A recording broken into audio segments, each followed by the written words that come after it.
you break a couple, but it'll give you a little bit of regen for 10 seconds, which is probably mostly what you need to stay alive in those situations. Yeah. So don't forget to hop into the jungle every so often and get these pickups, especially if you are rotating support is another one that is super, super good to be going around and trying to find these guys. It really is to just encourage you guys to get active in those spaces in the jungle and just look around. You know, I think being more active about your rotation is a big skill that really transitions a good player to a great player.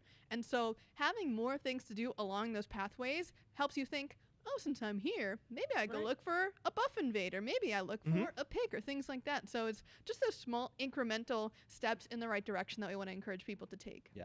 All right, a couple more things about Conquest before we move on to our next section. I did want to call out, we did not talk about this on Titan Talk, but there are some changes that are happening to the Naga buff. So previously, when you killed that Naga Queen, you got the buff, it would trigger, it would spawn Naga minions to help you push after you basic attacked a tower. That is no longer the case. The Naga buff has now transitioned into a consumable called the Crystalline Egg that you can use. I believe it has 2 charges. Yep.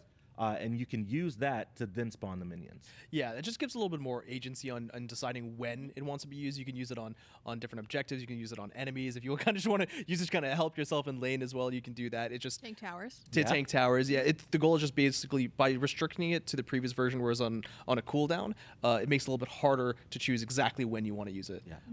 All right. Roaming harpies have been added back to the Conquest map. It's just additional stuff for the jungler to do. But one of the bigger things that I wanted to talk about, because there is something new that has happened post-flash test, dealing with jungle time to kill changes. So we did announce that we made some changes to the jungle camp time to kills just to make it a little bit harder for people without a jungle starter to kill those jungle camps, just to kind of save that farm for the jungler. We got a lot of feedback. Right, Laramie, after we implemented that and saw flash testing. So we have made some changes to jungle starter items to kind of counteract this. Yeah, so essentially what we were seeing in flash tests was 2, 3, even sometimes 4 Boomba's starter items. So either the Golden Dagger or the Cudgel, and really either of those were just helping you clear the camp so much better. And so essentially, we were still kind of happy with how TTK has changed in general, but we want to sort of discourage players from going that multiple Bombas route just because we feel like we still want a lot of this jungle to be specialized for the jungler. Some pieces of it are totally understandable, like the buffs that are more for the laners, things like that. The outer harpies as well are kind of an exception to that rule. But the specific change here that we're looking at is that the jungle starter items have been adjusted the servers are still down, so we're going to watch this update until we can get the servers back up. But somebody keep an eye.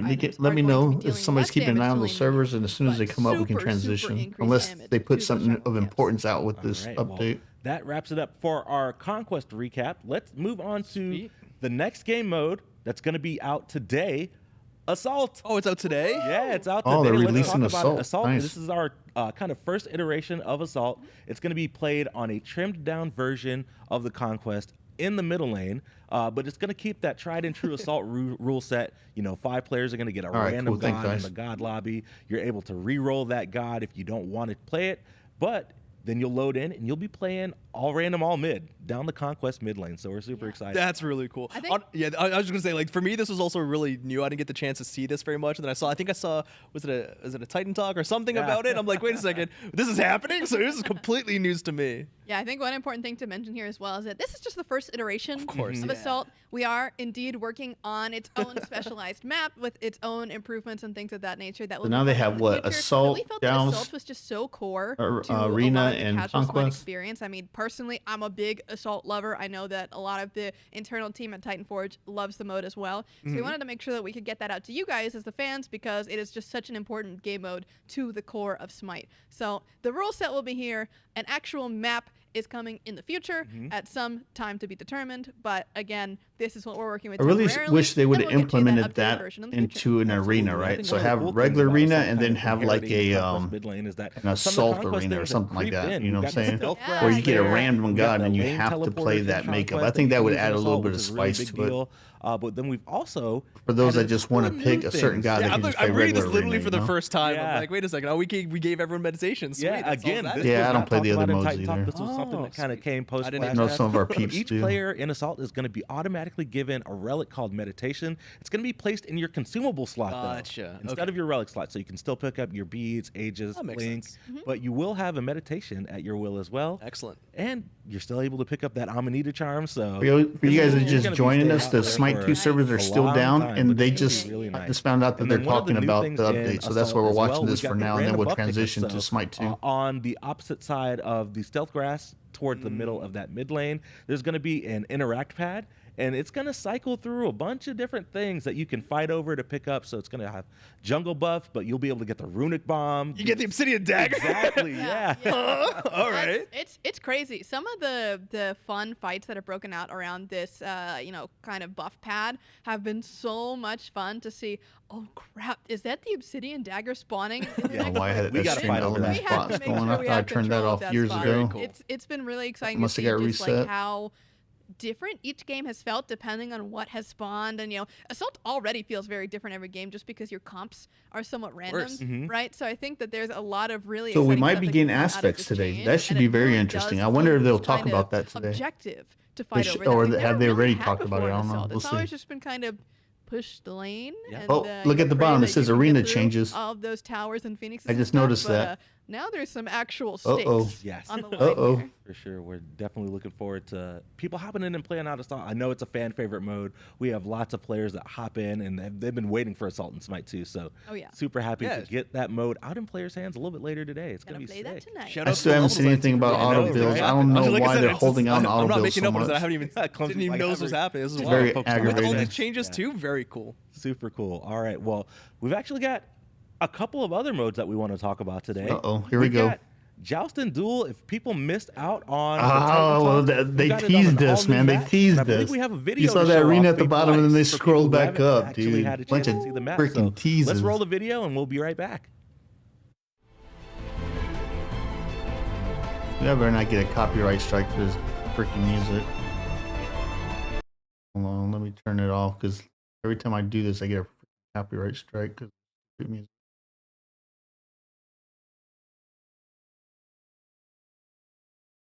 It doesn't matter. I can always edit it later.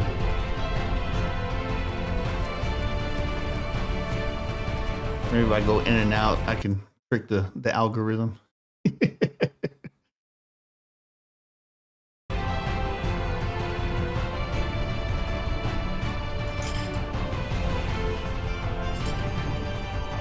then what ends up happening is I have to cut out that whole piece that they just put in there. Now, what did you guys just notice? You notice that right there? Cool video. That was crazy. Do you guys notice that? We are no longer in alpha. We are now in beta. Beta is one step before going full-blown free-to-play. January 13th.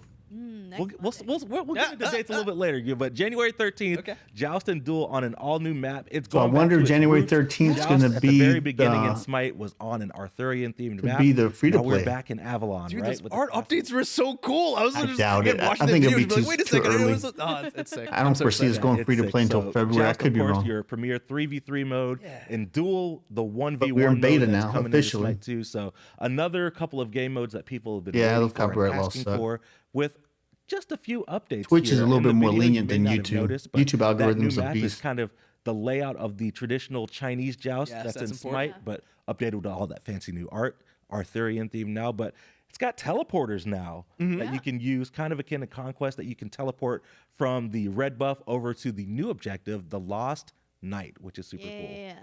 And he works very similarly to the Bull Demon. Can you guys hear okay? From Smite1. He does disable the towers as per usual, although the towers this time only get stunned. So it's a little bit different in that it's a little bit less snowbally once you get that Lost Knight, and the reward is more so placed on that buff itself because 20% penetration. Oh my God, ladies and gentlemen, that is a crazy amount of that stat to be getting. And you still get some regen as well on top of it, which is real nice. Yeah, it's really cool as well seeing that like the objective, the Lost Knight changes based on the type of structure as well. So the tower getting stunned, the Phoenix getting its healing disabled, but most importantly, the Titan losing its healing, losing its strength, losing its attack speed.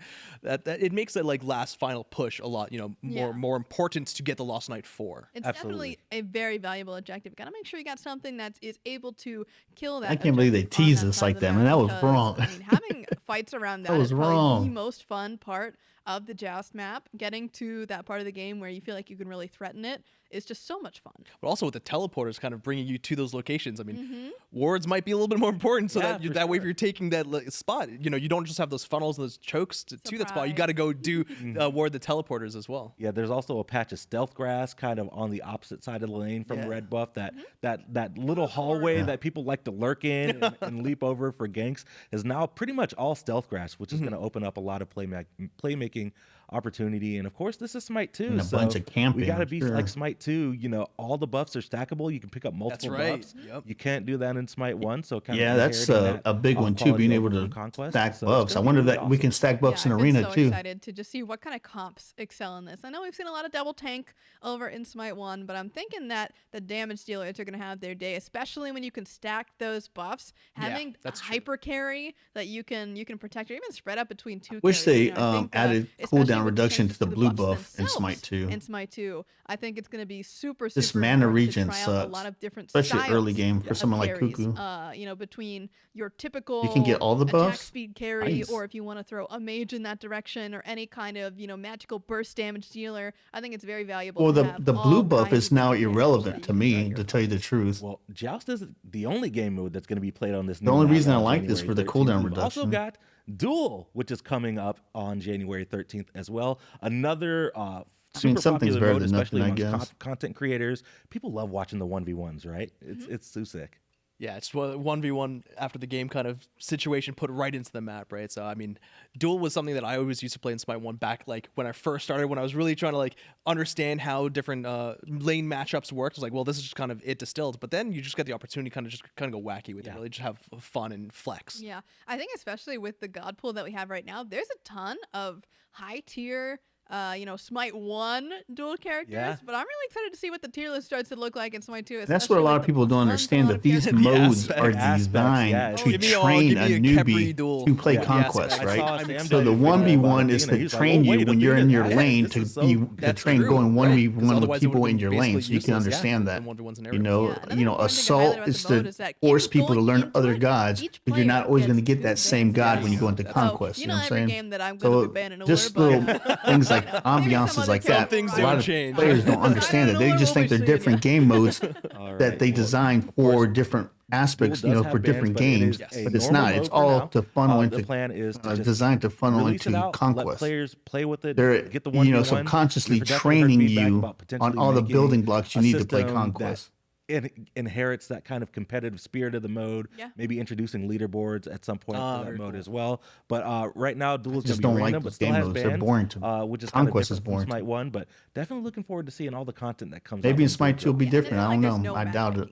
There still is some level of tracking of your skill that does go into it, of course. I tried every game mode at least once. Some of them I've tried a couple times. I just levels of opponents, and even they just didn't resonate. We want to make sure that mode is feeling really. I'm not going to say they suck, because there's a lot of people that enjoy them. Just for my play style and my enjoyment, it was just boring for me.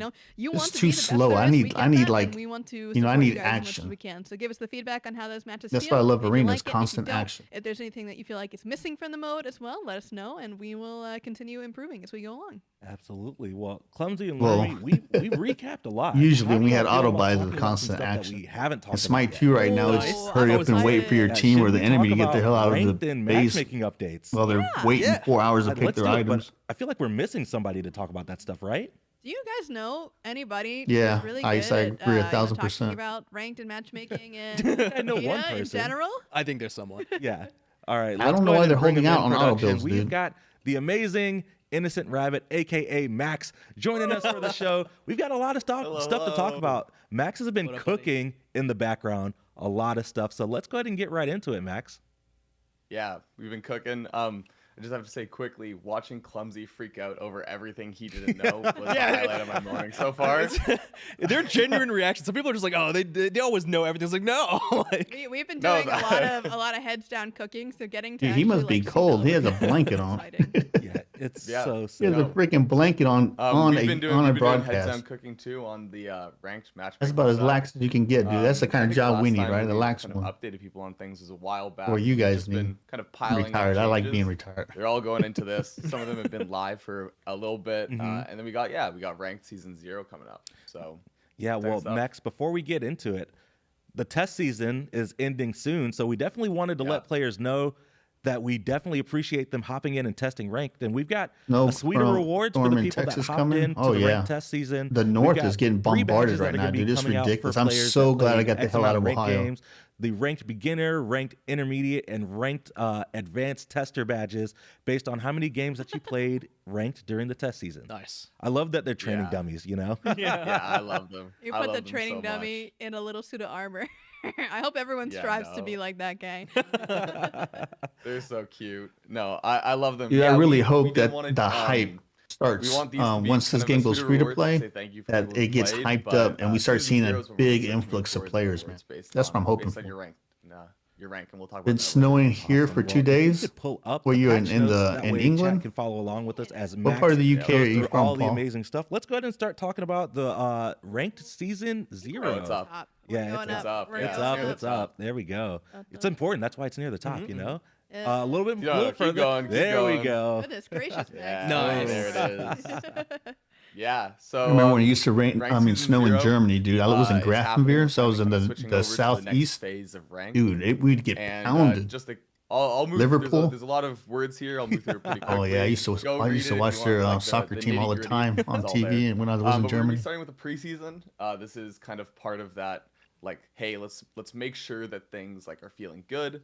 So it's gonna kick off with a week. You picked up a nice part of Florida, also not too far south. Yep, you got that right, baby. Changes are gonna be in. Although they were saying it was gonna snow here too, and if it ever snows in Florida, I will go to the beach and take video of that for you guys. And the season split, season 0, we're gonna split into 4 ranked splits. The winter, spring. I used to watch European soccer, and not religiously. Like I wasn't a fanatic where I knew the people's names. I just like Real Madrid. The German team was good, and then Liverpool was we can scroll down to that. Yep, you got it. So we got hard resets, we got soft resets. We've heard these terms before, but the big change. Of course, I gotta go Real Madrid, man. That's my hometown. We want the soft reset I was born to in be Madrid. kind of a community-wide event where it feels like it's a time to jump back into ranked. You get rewarded for the previous split. So hopefully everybody stays safe because there's a lot of people getting really jacked up right now with those snowstorms, especially on the roads. I would stay off those roads if I could. Doing a complete wipe leads to chaos, as we all know. So we think that we can do something. That's what used to worry me about living in Ohio. I wasn't scared of driving in the snow. I was scared about the other idiots driving on the snow. As we collect kind of the supplementary matchmaking data on players, or ice, we're going to be taking it. Gets all wide, players who have black guys will sneak up on you. We're going to group players closer to the middle, but not everyone back to the average. And then we're going to kind of put it back into the calibration phase. So make it so that each win and loss just get to more. You can kind of resort yourself back out if you really feel like you've changed your skill level since the last time we've done a hard reset. So it's not a full back to 0, everything is new, which will let us, not have. Especially here in the United States, at least in Europe, the Europeans know that in the winter you need winter tires, so they have summer tires, winter tires in Europe. So they switch out. At least in Germany they did. They'd switch out, right? Especially when you're on the Autobahn. Here in the United States, you got idiots with summer tires driving in freaking snow. With their rear-wheel drive sports cars. So stupid. Because it's the ranked conquest format. So stupid. We've gone over this before, but yeah, if you haven't played in a while or you haven't kept up with the changes that have happened to ranked, this is kind of the recap of it, the single spot you can look at it.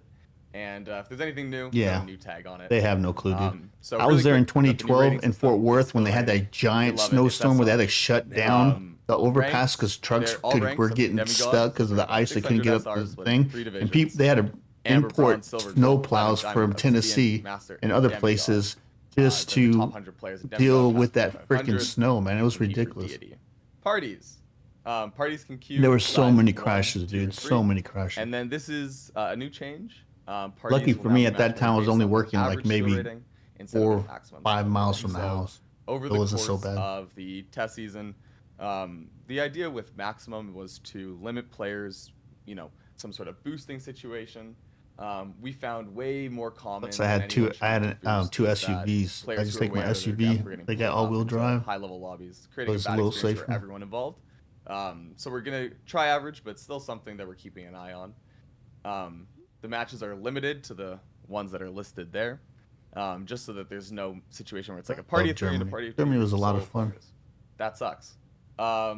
solo queue players have their SR losses mitigated if they're against parties.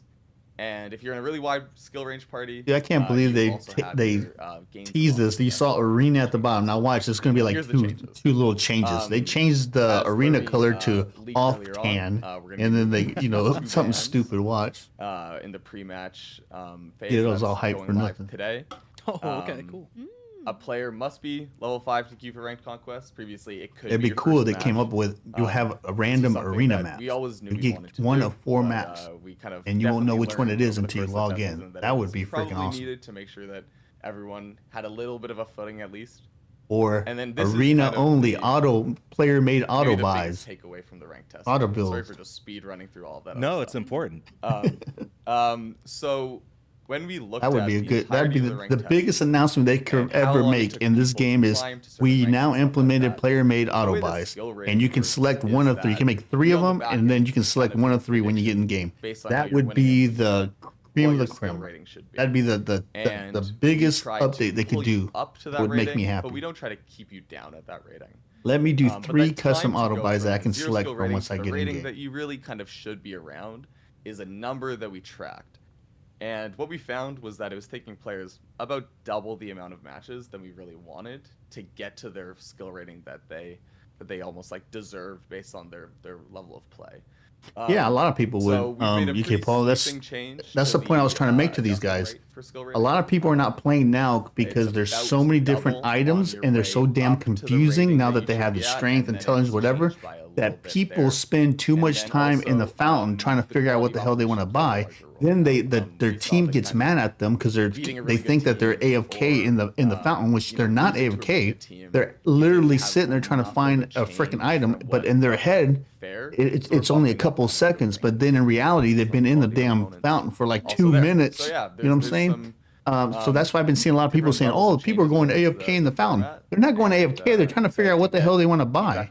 So by these freaking clowns not implementing auto buys, they're screwing the player base because a lot of people are like, "Dude, I don't want to play that." Because nobody wants to be the bad guy. Nobody wants to be the a-hole, right? So people get, they just get uncomfortable playing the game because they feel they're letting their team down by spending so much time trying to figure out what they want to buy. Everything else going into this patch, but yeah, so we got rewards. Yeah, and it makes the game toxic, exactly, because then the team starts yelling at that person. So we're doing a kind of career-wide reward for players, the demigod title. The first time I'm gonna have to start sending some more you'll get this recommendations to these guys. I would admit I haven't sent a recommendation to these guys since like before Baron released. We're gonna track. So I'll try hitting them up again.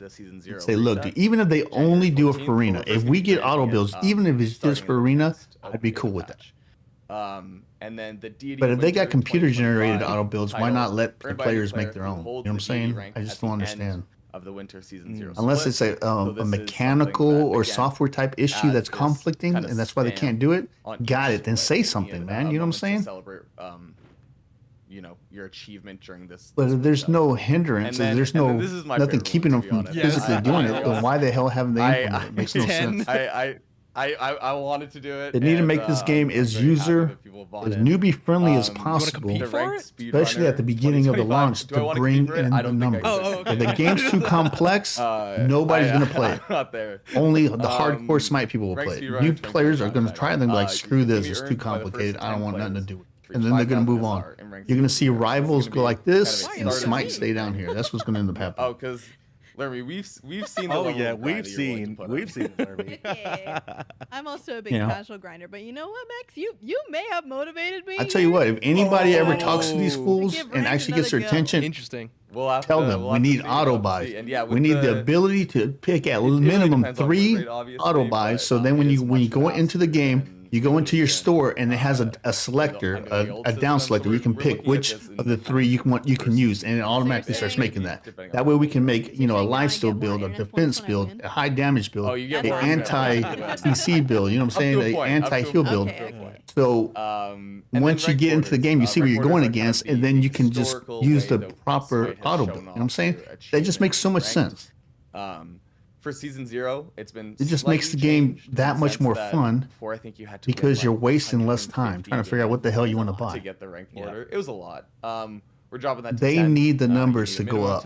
They really need to get those numbers The first time that we're going to be granting them will actually be at the end of the winter split.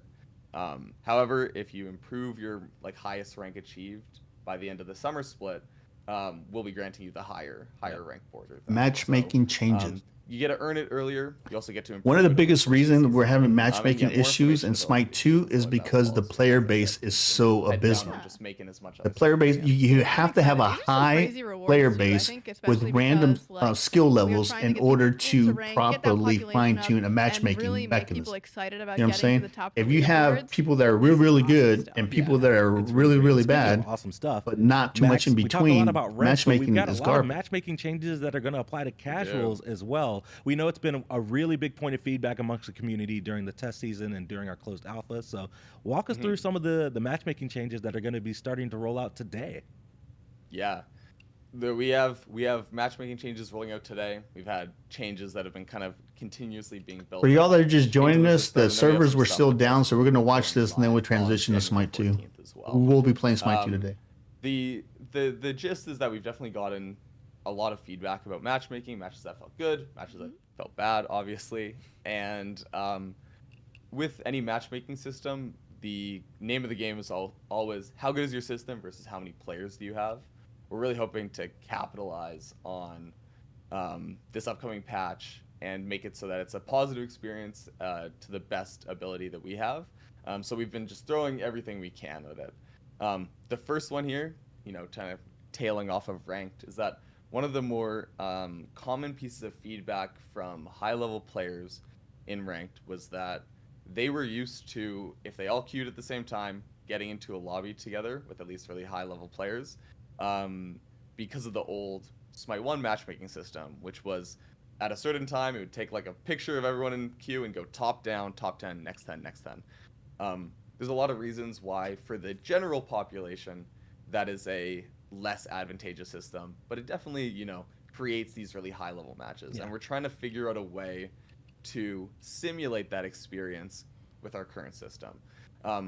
And what we have here is the kind of high skill lobby system, and what it does is it basically runs alongside the standard matchmaker. So the regular matchmaker will just be going, but we have another matchmaker almost running in parallel to it, which is specifically just trying to find, hey, are there 10 players over a certain skill level?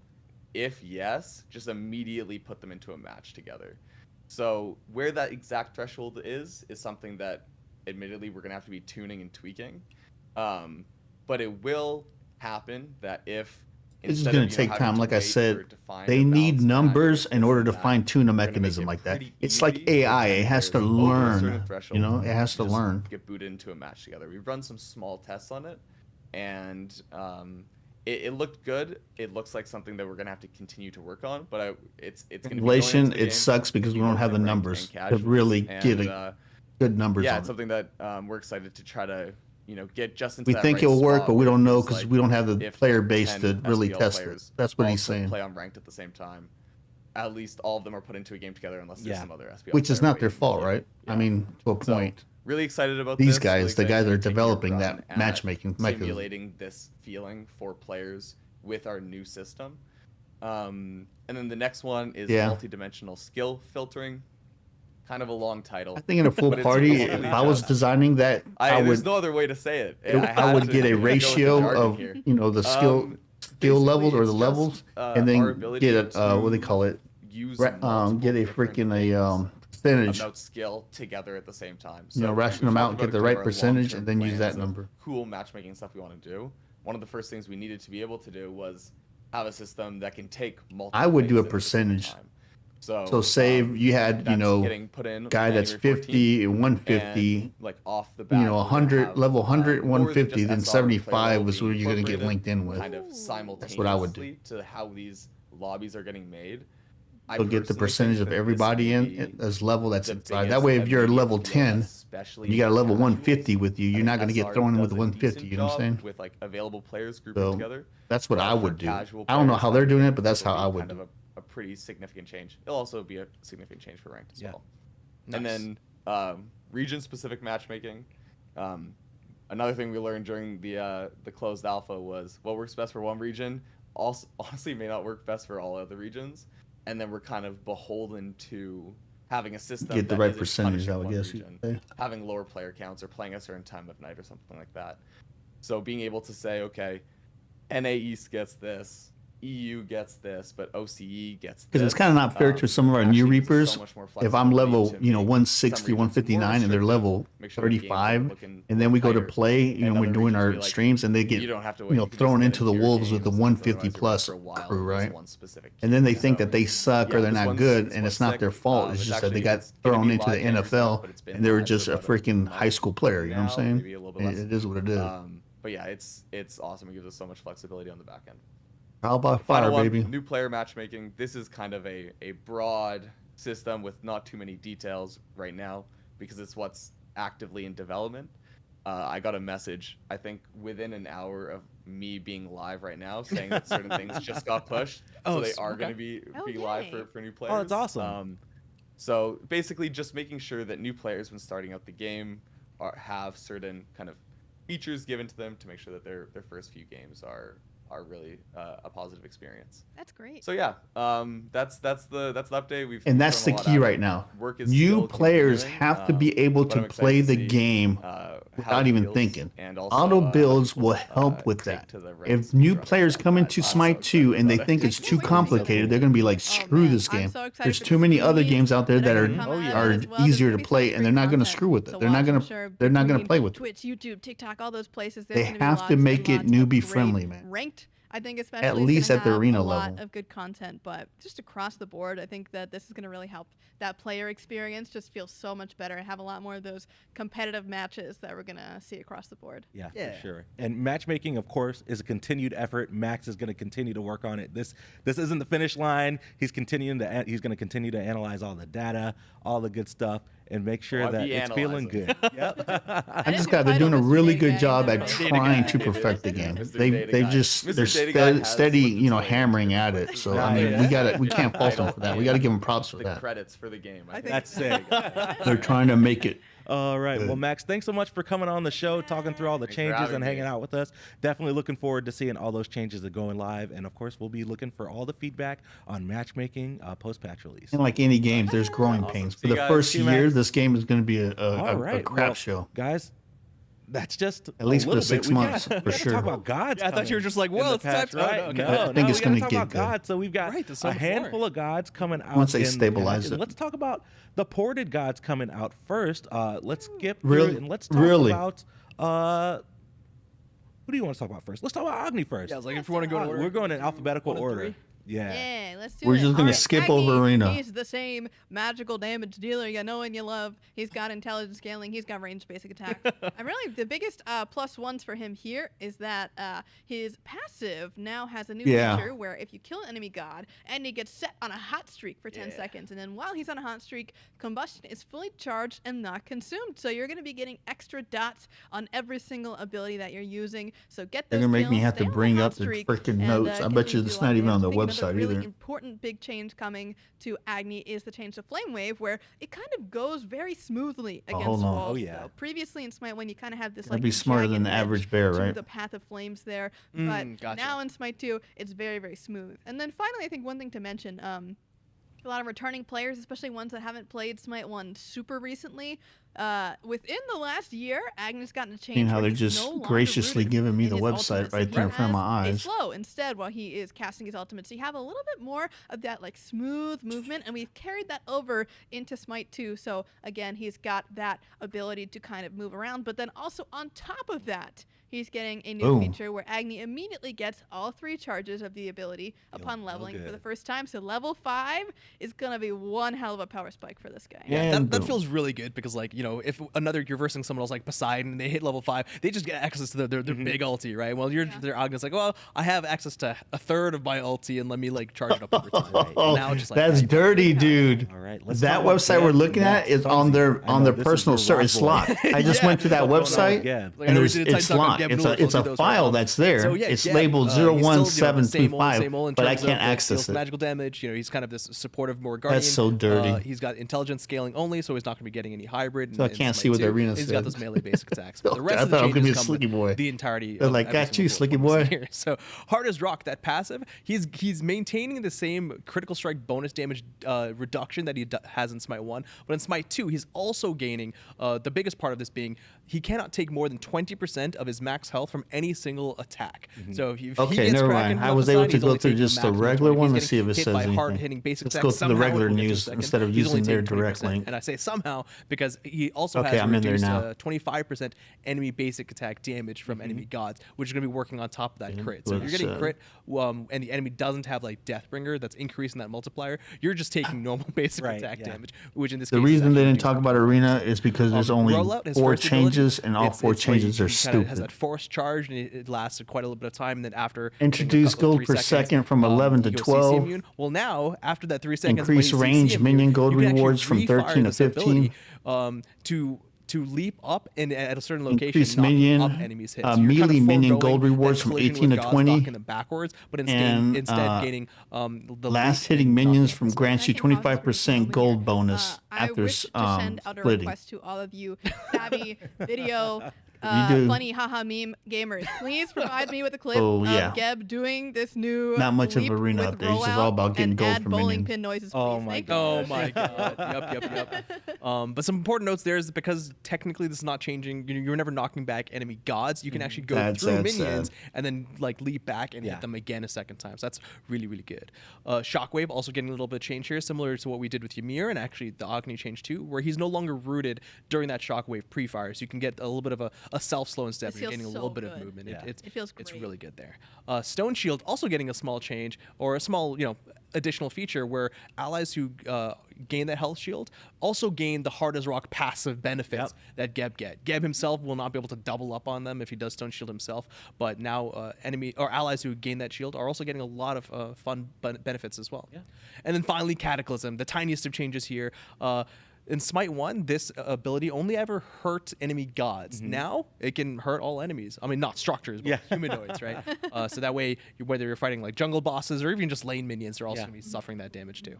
All right, well, let's move up to Hua Mulan. That's actually pretty strong for Geb, man. That's getting a really cool new +1 to, of course, training arc. But I think the thing that players will immediately notice is that she's got a new consumable training grounds banner that she can plant that gives her and her allies in the area bonus XP.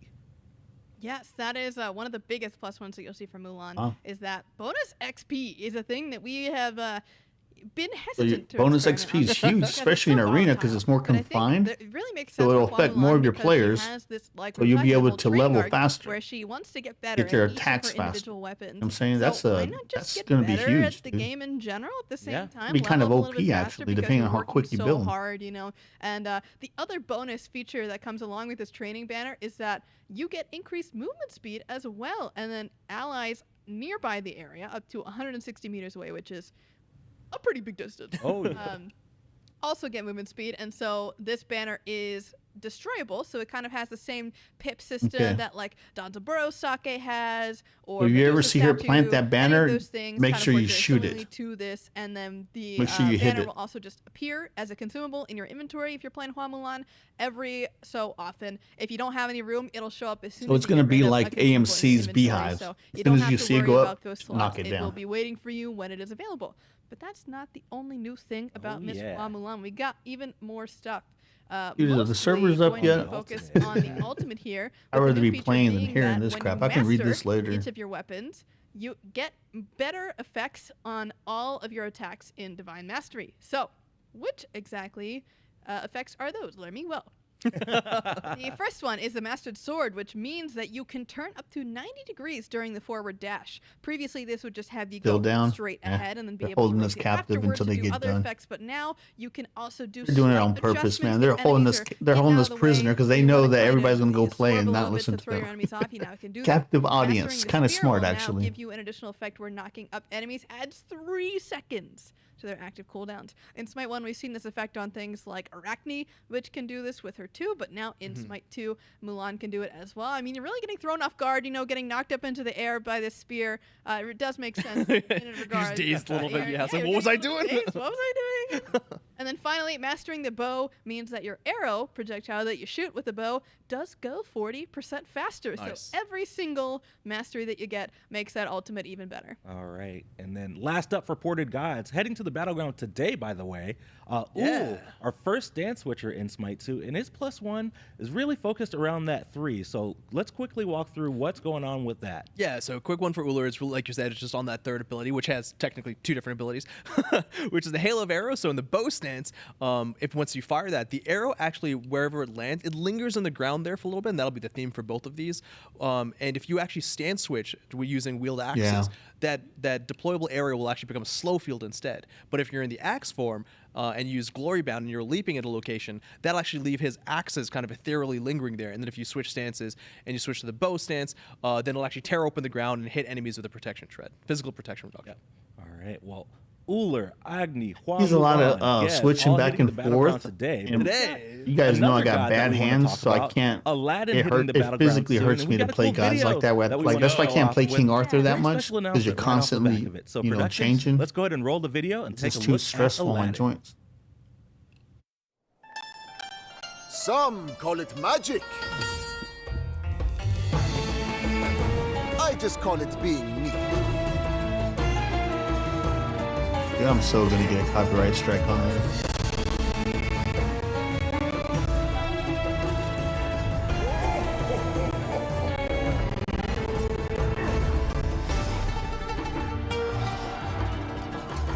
Having trouble keeping up? We are just getting started. Strike, Genie! The Argus. Oh, that fool can jump off walls? Into the land!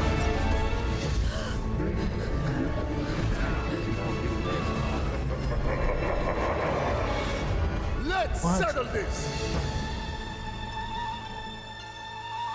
I wish for immortality! All Arrives right, January Aladdin 13th. the Sultan headed to the battleground on January 13th. But I feel like players have kind of already inferred, but we should just kind of make it official, shall we? Let's do it. Let's talk about Smite 2 free to play. I am happy to announce, chat, everyone watching, Smite 2 is going free to play on January 14th. There you go. We're excited. This is there a you huge go. milestone for the game. So Aladdin gonna hit the battleground. What does that tell you? Joust and Duel on Monday, if January you 13th, wanted to get that Founders Edition, it sounds like, Tuesday, unless they already took it off the store, you got between now and January 13th to get it. After that, it's gone. There's no more Founders Edition. You get no more Legacy gems transferred, or no more 2X Legacy gems. It's happening. You're only going to be able to buy the Ultimate God Pack at the same price of the lower tier Founders Edition. Keep that in mind. It's wild. We did it. We did it. We're there, but this is just. If you're a PC player and you use the Nexus store, make sure you use Garza Gaming all together as the creator code, a little bit later, so we get credit for Vegas show. But I'm just super excited. The team has been working. That's right. Vegas is coming. Thank you to Osiris and UK Paul, the only 2 Reapers that have used my code for the Founders Edition so far. I really appreciate it. Just you guys are awesome. Players really come out and support and just give us a lot of the praise and feedback about all the work that's gone into Smite 2 thus far, right? We did the alpha weekend phase starting in May 2024. The game has completely changed since then. So we're just so excited to hit this milestone and welcome everybody onto the battleground in Smite 2. Yeah. I'm so excited to just have everyone see all of the amazing stuff that we've been working on, and even as just a long-term enfranchised player, Aladdin looks like it's going to be very, very grind everything again. You know what I mean? It seems like it's going to be a really big change, and while it is a big change, it's still the Smite that you know. Has he gone into alpha? I'm sure he's gone into alpha. Better form, and we really hope that you guys agree with us in seeing that there have been so many big changes coming across these. Has anybody played him in the alpha test? I missed it. Feedback, because that's I the probably reason should have. We got to this point in the first place. Was your I was abysmal to the Smite world. To give it to us, and we'll be making the last 2 or 3 weeks. I just get I think Travis is The aura of Travis around the office with a butt. I think the patch might be live right now. Did he push it? Yeah, I think the button might have been pressed. So someone's running around finding Travis like he did it. He did the thing. Right. Yeah. So again, you've got assault aspects, the conquest changes, Uller, sounds like the servers are up. All available. If not right now, very, very shortly. So if right you now, want to keep hanging out, we're going to keep recapping a few things before we head off because I know we all want to go hop in and play. But yeah, I'll be doing that Be tonight. sure to hang out and hop in game, download the update, and get ready to hop in. Does anybody not want to switch over? Is there anybody that wants to continue watching this? Go over the kit because speak now for all your I read the kit and I was like, now I'm switching over to the game, dude. Like, we're still learning what we can and cannot do, and Pawn goes crazy. Yeah, this might be Pawn's magnum opus of a character. Does anyone want to continue watching this? I'm not seeing any yeses. And he is the best of us. All right, I'm gonna start loading up the game then. Let's talk about Aladdin and what Aladdin does. He is the Sultan from the Tales of Arabia pantheon. He is melee, but he has a very interesting basic attack where he's kind of got this cleave going on in his chain as well. The final 3 hits of his 1-1, 0.33, 0.33, 0.5 chain cleave. He's also got magical damage, and he scales with hybrid scaling as well. So he's got strength and int. Yep, that's right. Going through his abilities, so his passive 3 wishes. I mean, you can't have Aladdin and the genie without having his lamp. That's and the genie that's going to give him the 3 wishes. This one's pretty crazy because these are 3 different things that you can do that you can only do once in the match at all. All right, let's do this. Loading up Smite 2. They didn't put out anything interesting anyway. They already got me mad that they didn't change nothing. They didn't add auto builds. That's the only thing I was looking for, man. Everything else, I'm like, yeah, whatever, dude. Let's do this.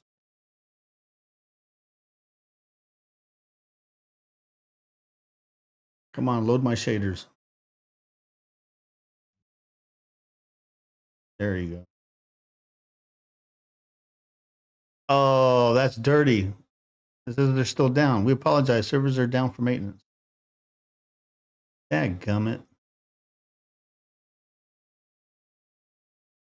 They lied to us. Oh, no, they didn't. We're in.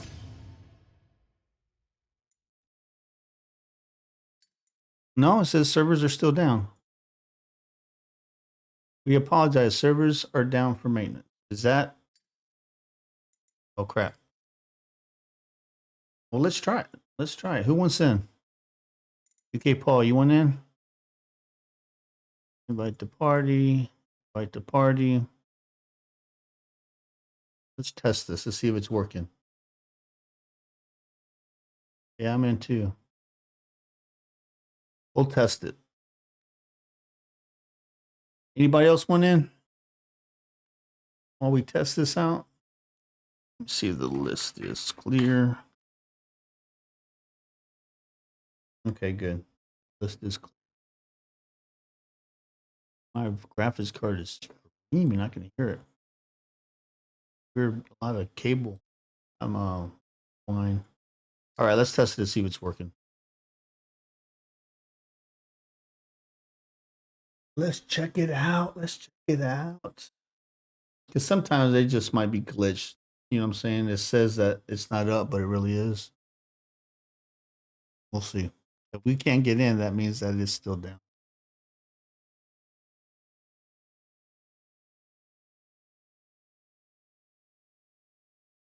They got the Aladdin in the background. Oh, it tells you right there.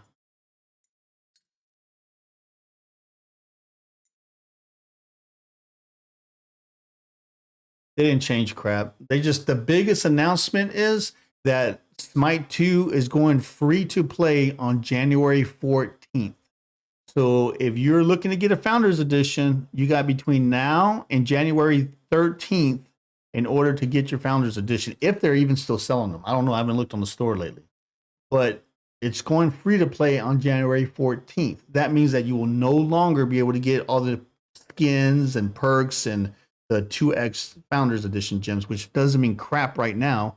But from what I heard, those gems are going to be, those legacy gems in the future will be used to get a percentage off new Smite 2 skins, but they're going to be porting, supposedly, they're going to be porting skins from Smite 1 to Smite 2, and you will be able to outright buy those skins with legacy gems. Like use 100% of your legacy gems to buy those.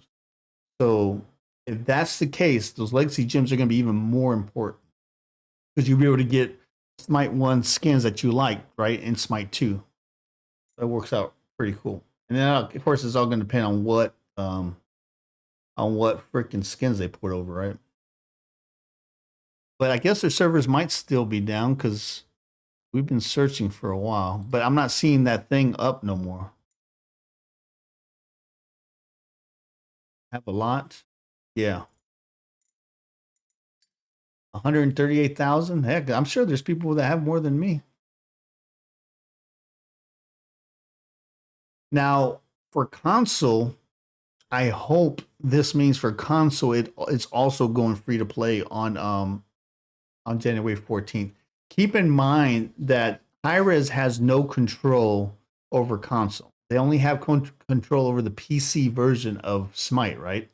So Xbox or Microsoft controls when Smite 2 is going to be sold or put free to play for them. PlayStation has control over them. Nintendo has control of them, but I don't think Nintendo's even in the game right now. It's just, so keep that in mind. Hopefully everybody's in cahoots and they go free to play on the 14th. What does the 14th fall on? Is that going to be a Tuesday? Yes. So next Tuesday is going to be our very first kickoff free to play stream for Smite 2. If we get enough Reapers to play next Tuesday, we'll do private 5v5s to kick off the new year. I think that will be awesome. That'll give everybody time to, learn gods and what items to get without any toxicity. You know what I'm saying? So hopefully we get enough participation next Tuesday, and that's what we'll end up doing. It's normal to wait 5 minutes for a game on Smite 2. Really? Oh, no. We can't have that, dude. That's going to be a stream of just me sitting here talking to you. We might as well play Rivals or play freaking Smite 1, whatever you guys want to play. Do they still transfer gems from Smite 1? They don't transfer gems to Smite 1. What they do is, as right now, if you get the Founders Edition, they give you what's called legacy gems, right? So they take all the gems you've ever spent, ever earned in Smite 1, and then they multiply times 2, and then that's what you get. So you see right here, I have 138,000. So you divide that by 50%, and that's how many gems I've ever spent or earned on Smite 1, right? Now, when the Founders Edition goes away and the Ultimate God Pack is the only pack they have, which is going to be $30, which is pretty much going to be the cheapest Founders Edition, right? But Founders, you get if you wait until January 14th, there's a good chance that all you're going to get is the Ultimate God Pack, and it's not going to come with no skins. I don't know if it's going to come with legacy gems or not, and if it does, it's only going to be times 1.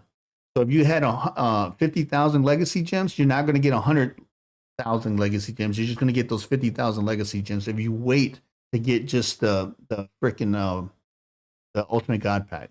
That's why I said, if you know you're going to buy the Ultimate God Pack anyway, to me personally, I think it's not very smart. I think it's just not smart at all to wait and just get the Ultimate God Pack when you can get the Founders Edition, the lowest pack for the same price, only a week earlier and get all the perks. You know what I'm saying? It makes no sense to me. But there's a lot of people they said they're waiting, which, I mean, I'm telling you right now, dude, the Ultimate, even just the Ultimate God Pack, it's the best investment you will ever make. I bought the Smite 1 Ultimate God Pack, like, I don't even know, dude. I think it was like 2015 or 2016. I got years and years of entertainment out of those $30. I've never in my life gotten so much entertainment out of a game for such a low price. You know what I'm saying? So whatever you do, whether you get the Founders Edition or the Ultimate God Pack, it's going to be a good investment. I just think it's going to be a smarter investment that if you know you're going to get the Ultimate God Pack anyway, why the hell would you not get the Founders Edition? Even if they go on sale, starting out the gate, it's only going to be like 10 or 20% off, which is only like maybe $3, $4. You know what I'm saying? So I don't know. I mean, to each his own. You know, I'm just telling you that if it was me, I I got the ultimate. I got the Founders Edition. It just made sense. I'm in the party. I don't think you are here. Let's cancel this because it's not working. Let's get you back in here. Invite. I thought I sent you an invite. Invite the party. Okay, I sent it again. It says invite pending. And then we'll start it again to see if it works. Maybe it was let's play. Okay, yeah, you're in the party now. Okay, so some things that I learned. Okay, I'm going to tell you right now, dude. I'm not even going to sugarcoat it. I have not played jack crap. I even loaded this game since I alpha tested the Baron. So that was a long time ago. I totally stopped even logging into Smite 2. Not because I didn't want to play it, because I found myself getting irritated and getting negative on a game that was in early alpha. I saw a lot of other content creators getting very negative. I didn't want to fall into that because it's like somebody cooking and you tasting that, what they're cooking before they're even done and saying, oh, that's going to taste like crap. You know what I'm saying? And they're like, dude, it's not even done yet. How the hell you know those taste like crap? It's not even done yet. So that's the approach I was taking to Smite 2. So I purposely stepped away from it. And plus I started enjoying Rivals, and I went back to playing World of Warcraft again. So I'm playing the 20th Anniversary Classic. That's why I do to relax, right? So I purposely stepped away from everything that had to do with Smite 2 because it was constantly changing. They were changing too much, and doing videos on it would have been a waste of time, really, because everything I've done today, tomorrow, they would have been changed. So that's what I did. That's right. Get out of the kitchen, fool. So that's what I did. I got out of the kitchen, and now that they're going free to play, that's it. That's the end game. Now I can actually give a good eyes open, open-minded review of the game and actually see what it's like. A lot of people that got into, why is this taking so long? This is ridiculous. A lot of people that got into the early alpha bought, like especially people that paid $100 for the big Founders Edition, right? They thought that they're buying, in their minds, they think since I paid money, the game should be, at a play state. A lot of people don't understand alpha. I saw a lot of negativity, man. I did not want to get into it. And then yesterday I find out that Double J no longer is covering Smite. And what's his name? Incon, the kid with the Tourette's. He's no longer covering Smite. And those were two big Smite1 guys. And then Weekend pretty much did the same thing I did. Weekend stepped away from Smite. And I don't know what the hell he was playing, but he stepped away from Smite for like 3 or 4 weeks, and he just came back too. So I guess the people that were smart stepped away to get away from the negativity to see how it all played out. And now everybody's going to come back. You're going to start seeing a lot more content here in the next 2 weeks from a lot of the top Smite guys. Well, that means there's a vacuum to fill. That's right. So hopefully our channel will grow because we're like the only arena channel really that's even on the radar, right? There's not another, I mean, there's a lot of wannabe arena channels, but they got like 2 subscribers or like 1 view on their videos. Arena is very hard to penetrate in the content creation world, man. It's very difficult. I was very fortunate, and that's because I built an awesome community with a lot of awesome people from around the world, right? Like-minded people that share those interests. So that's why we were successful. But I've seen a lot of people try and they couldn't do it, dude. Conquest is where everybody blew up. To me, I could have won Conquest. I could have learned it. You guys know I teach myself anything. Everything you saw, I taught myself how to do. But I just didn't want to grow a channel playing a game I didn't enjoy playing, right? And I did not enjoy Conquest at all. To me, it's too slow and too boring. Like this is right now. This is ridiculous. I can't do a stream of us just watching our login. I hate to say this, but if we don't start logging in the next 5-10 minutes, we can't do this between every match. We might have to either play Smite1 or Rivals. You guys decide on what you guys want rather play, and we'll switch to that. Because this is ridiculous. And it's probably because, it was a new patch. People are probably just downloading it. I don't know, but this is craziness. Smite1? Okay, we can switch over to Smite1. I'll just have to switch my my thumbnail. Well, I can switch the thumbnail later. I'll just switch the text to say Smite1. I'm ready in Smite1. Did you guys want to go ahead and switch to Smite1 now then? Because this, I mean, I would love to have played Smite2, but this is ridiculous. Okay, I think that's what we'll do then, because this is unplayable. I guess our Smite2 debut is going to be next week with that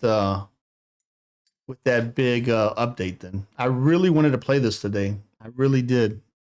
All right, let me go ahead and get my Smite1 downloaded, and let me go ahead and see if I can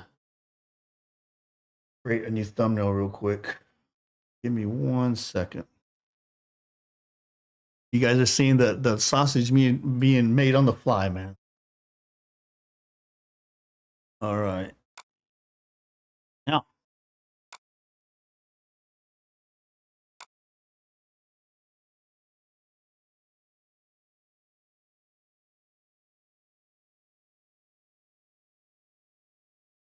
$1,000 playing on Steam. Smite 2 or 1?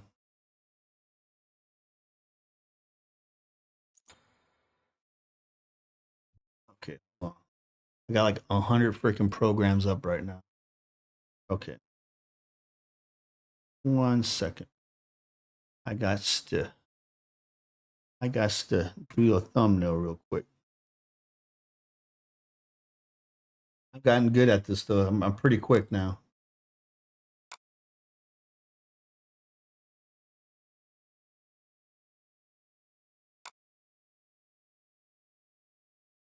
Come on, baby. I wonder if I should be able to edit this on the fly. Let's see. Playing Smite 1. My Reapers. 1. Parentheses. Smite 2 servers were down. Boom. All right, that's done. And today is the 7th. Like this. Boom. Boom. And done. Wow. That's my export.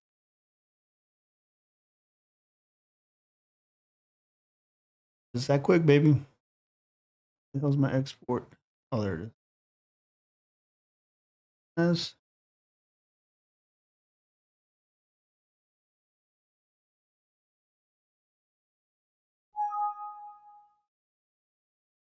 All right.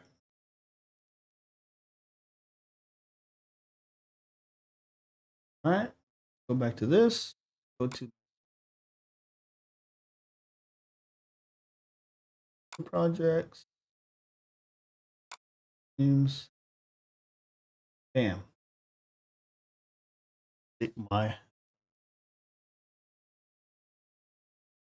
Oh, I gotta change the freaking name to Smite1 for this. Boom. Save. Bam, baby. Done and done. All right, so let me tell the peeps that we're now playing Smite1, just in case people weren't logging in because we're playing Smite 2. Give me 1 second.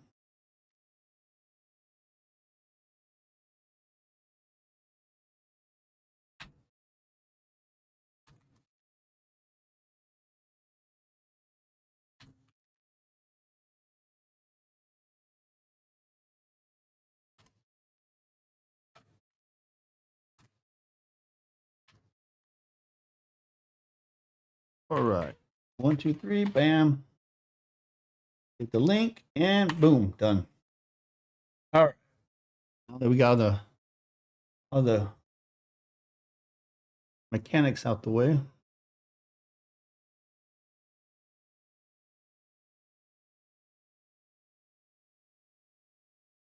All right. So now that we are on Smite 1 now, who wants in? Who wants in?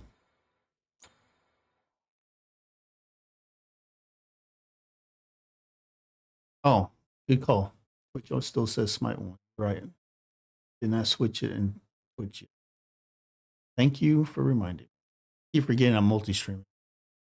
Dun, dun, dun, dun. Second. Yeah, because I'd get in trouble because you're earning drops, and then you end up earning drops for Smite 2 while we're playing Smite 1, and I'm in trouble for that.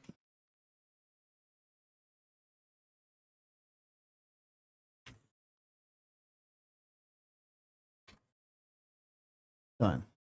All right. So now Twitch is also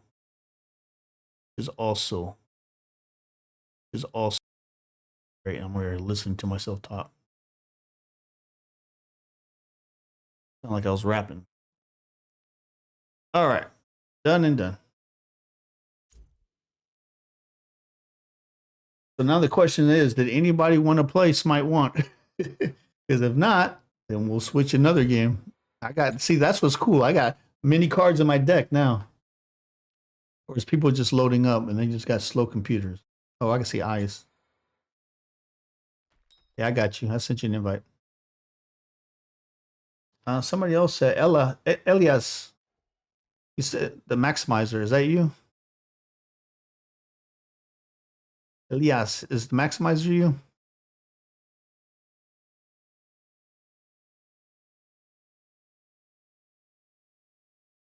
Yeah, cool. Gotcha. All right, got 2 more spots if anybody wants in. If not, we're going to get this party started because it's already going sideways with their Smite 2 not working. All right, let's go ahead and knock out You're already in here, so let me take you off the list. Let's get this party started. Do this. Dude, I swear, if this takes like 10 minutes, I'm going to lose my stuff. But anyways, for y'all that just joined us, the biggest thing that we got out of that update was the fact, again, I'm going to reiterate this for those that were sitting in the back playing on their phones, not paying attention. Smite 2 goes free to play January 14th, next Tuesday. You got between now and Monday to get an ultimate, to get a Founders Edition. If you don't get a Founders Edition between now and then, they're going away. They're supposed to go away. And all you'll be able to do is get a Ultimate God Pack. The lower tier Founders Edition and the Ultimate God Pack should, in theory, be the same price. It makes absolutely no freaking sense for you to wait until January 14th to get something that you're going to get half the legacy gems and no skins or perks. You know what I'm saying? If you know you're going to get it anyway, you might as well get the freaking Founders Edition. But watch what happens, dude. People will not do it, and then they'll start crying later, and I'll be like, dude, I told you. I told you. Either way, though, it doesn't matter. Whether you get the Founders Edition or the Ultimate God Pack, that $30 is the best $30 you'll ever spend, especially if this game, starts bringing in the masses again. Because I'm telling you what, the Ultimate God Pack I spent for Smite 1, dude, I got tens of thousands of hours, I'm sure, of entertainment for $30. I mean, hell, you can't even go to the movies and not pay $30 for like a 2-hour movie. You know what I'm saying? By the time you add in the ticket price, popcorn, and everything else. So it's definitely a good investment. And if you're a PC player and you buy on the Nexus store, don't forget, use Garza Gaming if you want to support the channel. You can still get Founders Editions at the moment. Okay, good. So they're still on sale. That's good. So if anybody that was on the fence, you got between now and Monday. After that, you snooze, you lose. Now, the Legacy gems, I'm telling you right now, are garbage right now. They are. But the game hasn't even come out yet. You know what I'm saying? Just because the Legacy gems aren't that big deal now doesn't mean they might be in the future. Like I said, I read some stuff that said that they're going to start porting skins from Smite 1 to Smite 2 that you'll be able to buy 100% with Legacy gems for those skins. And then the new skins that they make from Smite 2, you'll be able to get a discount using Legacy gems. So if something costs 1,000 gems, you'll be able to use, the way I understand it, 500 Legacy gems and only have to pay 500 diamonds. Whereas if you just bought the Ultimate God Pack, you would have to pay the whole 1,000 diamonds. You know what I'm saying? I mean, it only makes sense. Dude, I have not played this game in so freaking long. I can't even remember when's the last. I think it was our last stream. Which, hell, when the hell was that, right? Christmas? But it's all good. Let's do this.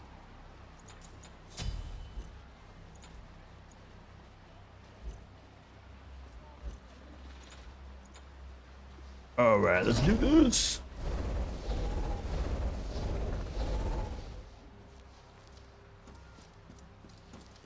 On some in-game music. Where's my... It's the wrong one. Why the hell am I here? Oh, there you go.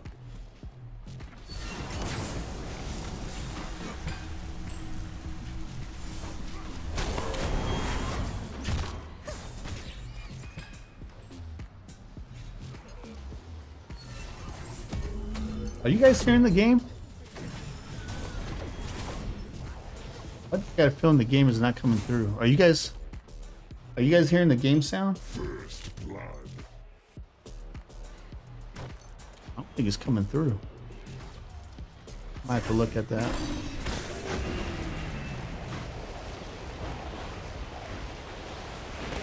I know you're hearing the music, but are you hearing the actual game sound? I think it is. Hold on, I gotta fix something. Something's not right.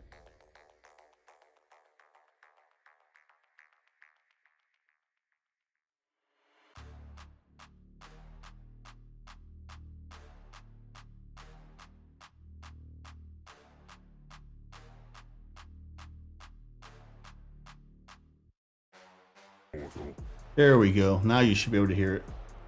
Hey, what's up, Blue? What's up, Alexis? Alexis? Yeah, we tried to play Smite1, dude, but it wasn't in the cards, man. It was just not in the cards. Again, what the hell is that? It was not letting us. We were, I mean, in queue for like 10 minutes, dude. We weren't getting nothing. Unfortunately, now we did get some good information. I'm going to say for the 100th time that free to play goes live January 14th. So that was one good thing that we saw. The reason that's going to be good is because a lot of people have been hesitant about buying this game. So that's going to allow a lot of people to come and start trying out the game for free. So that means it's going to get the numbers up. So that means there's going to be more interest. So it should get a lot more hype, and it's gonna be a lot more fun, right? Right now, the numbers are kind of low still, so you know there's gonna be some build-up needed. But once we get going, man, it's gonna be good. I mean, Smite, people don't understand. Smite1 took a long time to get going, dude. A very long time. Smite1, when it first came out, dude, it was horrible. It was freaking horrible. But, you know, with time, I mean, it only took it like 12 years, but hopefully it doesn't take 12 years for Smite 2 to pick up, right? I was really hoping to play it today, but since Aladdin and everything else is going live on the 13th, I mean, it is what it is.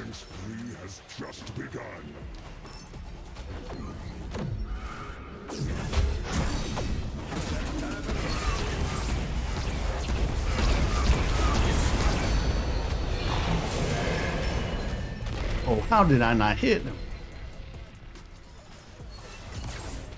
Lucky.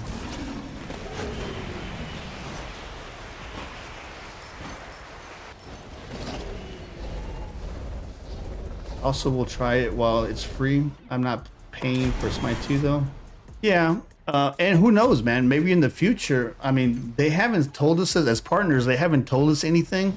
But I would hope that once Smite 2 goes free to play, that they'll transition all the free codes they give me from Smite 2 codes to Smite 1 codes, right?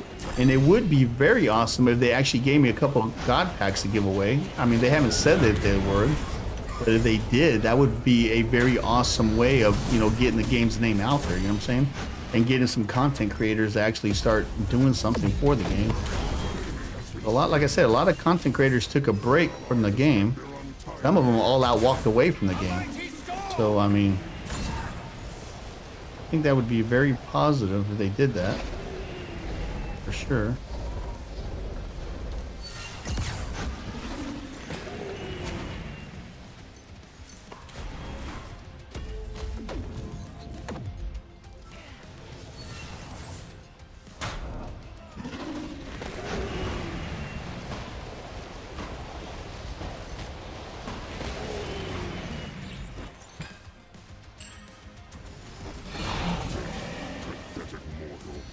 Try to save him. Yeah. What's the update for then? They're gonna be adding Aladdin. Oh, this update, I don't know, man. We couldn't get in to even see what the heck that update was. Or they try it out anyway. I don't know if Aladdin. I didn't even get to check to see if Aladdin's out. No, he's getting out. They said January 13th, so he's not out yet. So to tell you the truth, just minor crap.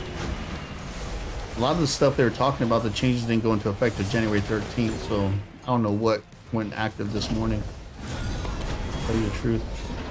Maybe the new game mode, because they did say they added a new game mode, Assault. But that could have been for January 13th too. I wasn't really paying attention. I was too busy running my mouth.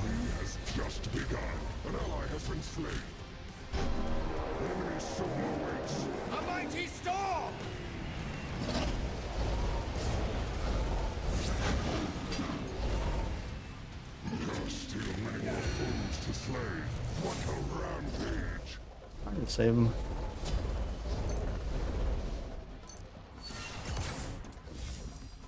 Uh-oh, big minion.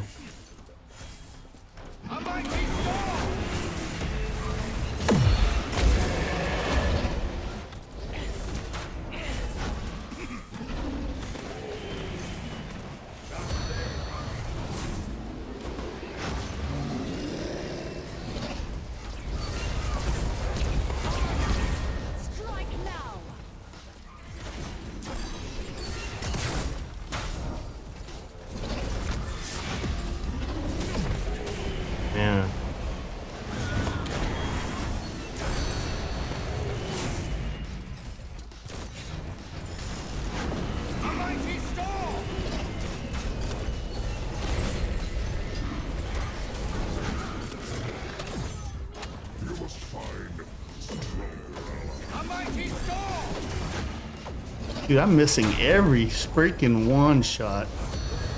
So embarrassing. Oh, freaking. No mana, no mana.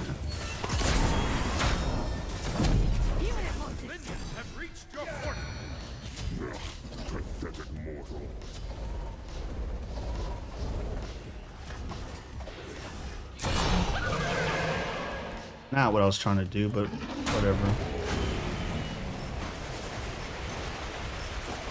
Ow. Looks like I never played. I know, right? I've missed every single one of my ones, dude. It's so freaking embarrassing. Oh, I finally connected. Jeez. Missed it again.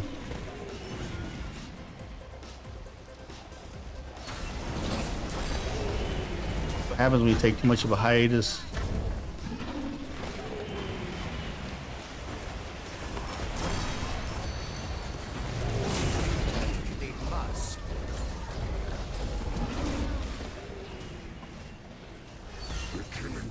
Nice.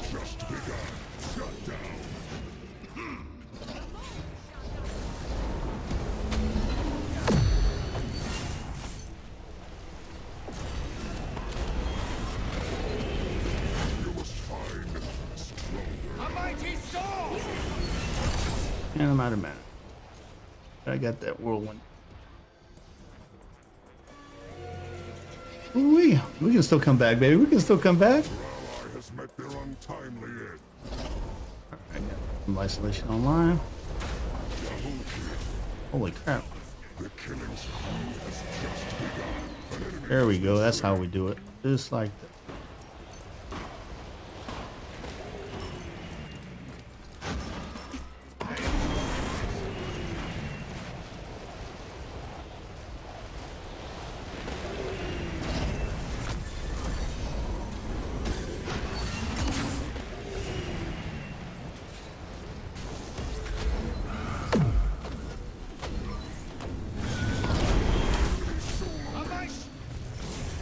There we go. Now we're starting to get them combos to land.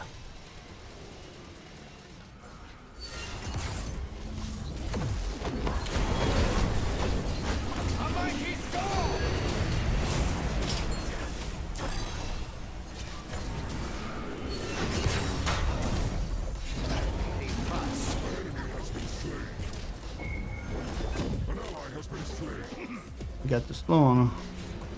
And I'm out of mana again.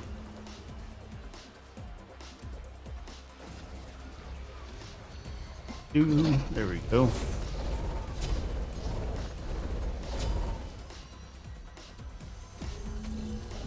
Alright. Placement.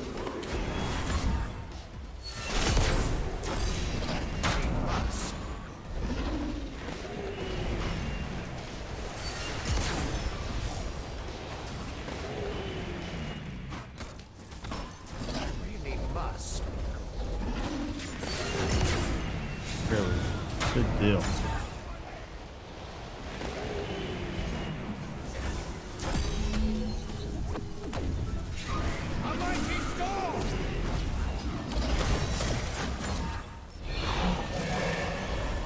Oh, just shy. You gotta be kidding me, dude.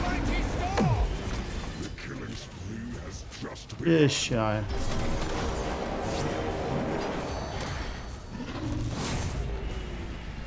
Yeah, close on him.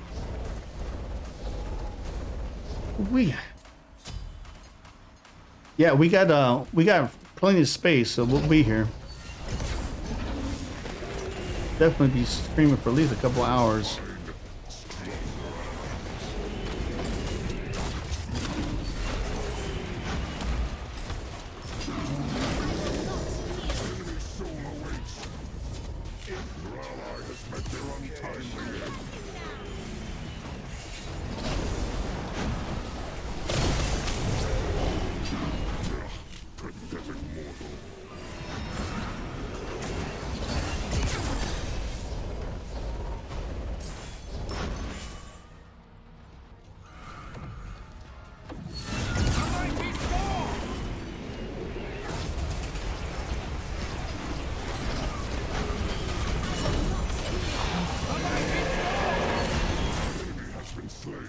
Ooh, got her off my back, boy.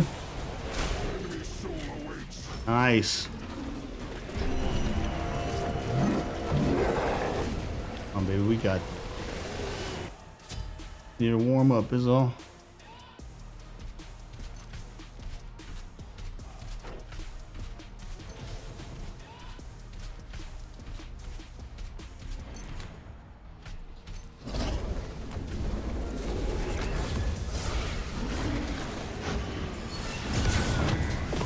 Going.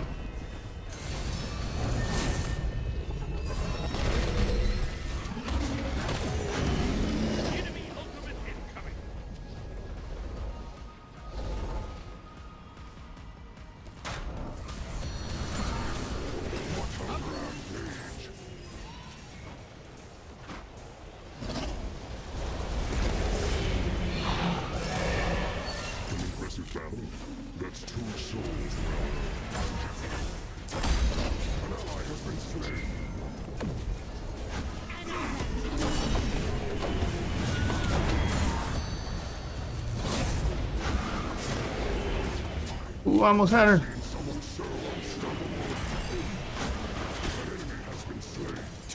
Oh, we had her, man. Look at that. Oh, we did get her. Yeah, baby. Let's go. Let's go. We got this. We're going to steal this. You watch. Let's go.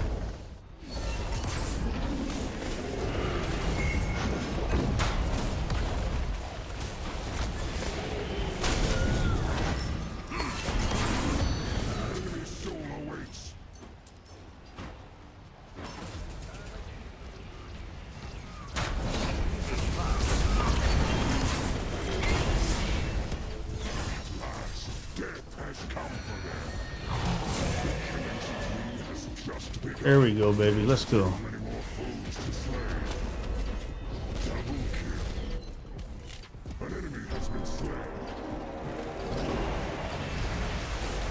Take me in.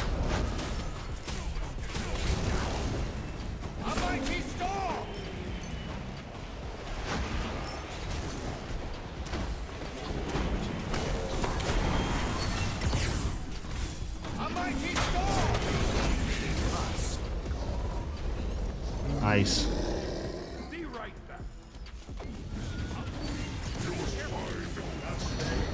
Alright, running out of mana, so I have to back up. Go. Meow. An impressive battle. That's 2 souls well earned. Yeah, still got the damn starter bug. Just begun. Enemy soul awaits.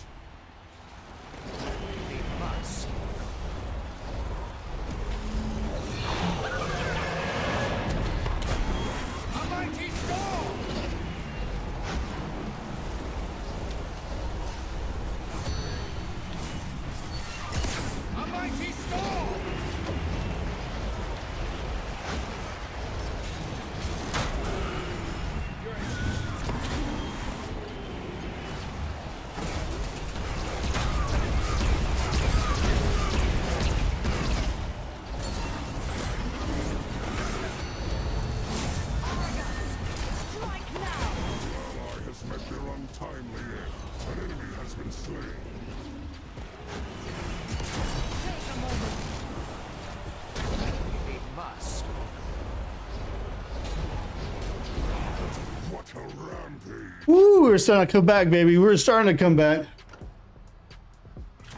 Good job, guys. Good job. Good job. Good stuff.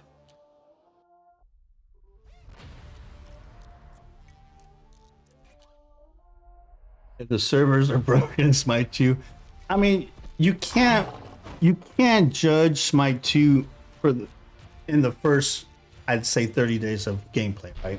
Because you got to think about it. There's too many uncertainty, right? Because right now the player base is so low, their servers really have not been tested. So just for instance, if on January 14th, if Smite 2 goes free to play and 50,000 people cram into their servers, that's the first time they're going to see that big of an influx of players, right? Will that happen or not? I don't know. It could be more, it could be a lot less. Who knows? But if it happens, there's a good chance that the servers will crash. There's a good chance that you won't be able to get into the game because they're going to be like, holy crap. And they're going to have to divert servers from Smite 1 to accommodate Smite 2. You know what I'm saying? You don't know. I mean, hopefully we get at least 20,000 players. You know what I'm saying? I mean, we're being realistic. Hopefully we get 10,000 players. But, it is what it is. It is what it is. But we got to stay optimistic. Smite 2 for the first 60 days is going to be a shit show. I'm telling you that right now. There's going to be glitches. There's going to be DCs. There's going to be... That's worst case scenario. That's what I'm thinking, right? Those are growing pains of any game that goes mainstream. Those are just growing pains. That they try to weed all that out in the alpha and the beta, but without the numbers, you can't get good fine-tuned matchmaking. You can't really know what your servers are the stress level of your servers. You can't get that until you're gone full blown. So keep that in mind. All right. So did anybody need to get in? I started warming up towards the end. It would be nice to see Smite 2 be successful.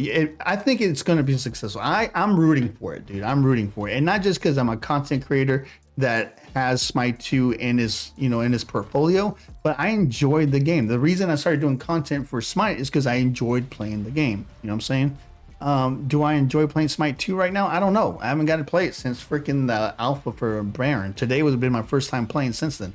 But we'll know on January 13th, right? So we'll see what happens. And I'm not going to make my judgment for the first 30 days. After the first 30 days, if I think that the game is just not fun, then we might have to relook on the focus of the channel. You know what I'm saying? Or to see how much emphasis I'll put on Smite 2 as of that time and point, right? But I'm keeping an open mind, dude. Keeping an open. All right. Did anybody need to get in before I plug us in again? I think it's unfair, especially a lot of these content creators, to badmouth Smite 2 when it hasn't even launched. You know what I'm saying? Yes, I can perceive I would have done things a lot differently, but I'm not their CEO. I'm not part of their thing. And I can be a love seat quarterback all day, right? if you don't know what the hell's going on inside the company, you know what I'm saying? You can't really judge. You can only give your opinions, I guess. But you don't know what's going on, dude. You don't know what these guys are going and gals are going through. So that's why I say it. We just gotta, be hopeful and have faith. That's it. I can tell you that just by interacting with these people and seeing what they're doing and the way they're interacting in their freaking Discords and in their Reddits and in their X.com, that they're working hard to make this game a success. So hopefully it is a success. I got my fingers crossed. So if you see some content creators out there talking shit about the game, just take it with a grain of salt. I mean, some of the things they say might have some validity to it, but 90% of the stuff they're saying is just their opinion. And, opinions are like a-holes, right? Everybody has them and most of them stink. So, I mean, it's like, it is what it is. Until the game goes full blown, we won't know if it's going to be good or bad. So take it for what it is. And like I said, after January 14th, you can try the game for free. So you're not even monetarily invested in the game. I already have a Founders Edition, so I'm good to go. And that will last me forever. So if I decide not to play it and then come back 2 years from now and play it, I can still play it and play every god. You know what I'm saying? So it works out. Not that I won't play it, but I'm just glad I have other games in my portfolio now that I can spend, my time in. I'm not only focused on Smite no more. Which was stupid for me to do in the first place. You should never have all your eggs in one basket. And plus you get burnt out as a content creator. You just get burnt out. You know what I'm saying? That's why I enjoy playing Rivals with you guys. I've been having a ball playing Rivals. And I know I'm going to have a ball playing Smite 2 with y'all. To me, I think it's the people that you play with that makes the game more fun, more enjoyable. Man, if I was playing by myself some of these games, I wouldn't be playing as long as I do. I can tell you that right now. Yes, the dead have been connected today. I appreciate that 12 months, brother. Appreciate that. Awesome. You have your white border yet? You should be close. I think the last time I looked, you were close.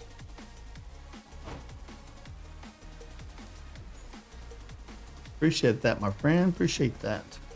Okay, so let me go back to this.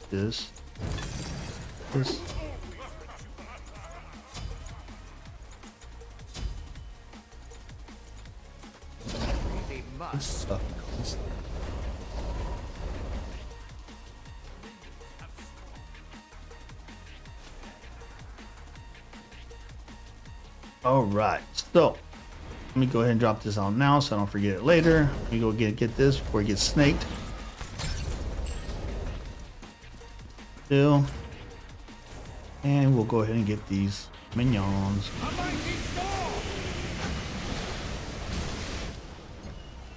Alright. See, we're starting a lot better now. I just needed that warm-up game, man, to remind myself what the hell I was playing. I was still doing Rivals targeting. Good now. I think we're good now. I'm still a little bit off, but I think we're better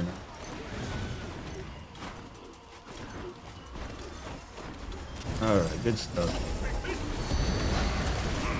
Uh-oh, come on. Run, Forrest. Nice. Yeah, it's a lot more fun with friends, man. And that's why I love our Reaper community, dude, because exactly the way that I hope that the community will work out is exactly how it worked out. You know what I'm saying? A player base of like-minded, awesome people that has a center point to call base where they can meet up and talk about various different games and play various different games with friends, with people that they built relationships with. So if a new game comes in, you already have a group of awesome people that you can play with, you know what I'm saying? So you're just, you can play anything. And that's how it's been working. Look at Rivals. A lot of people have been playing Rivals. I've been noticing, I've been watching. A lot of our, even people that are not active on our streams are playing Rivals. There's a lot of Reapers out there that are playing it, which is really, really cool. And that's exactly what I was hoping for our Reaper community. Have that. So far, it's been working out beautifully.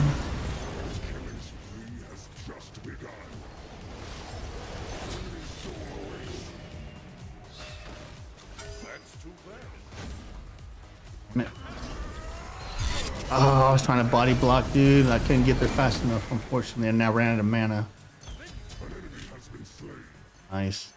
There we go. Yeah, 2025 I think is going to be a good year for us, man. I really do. I'm very optimistic.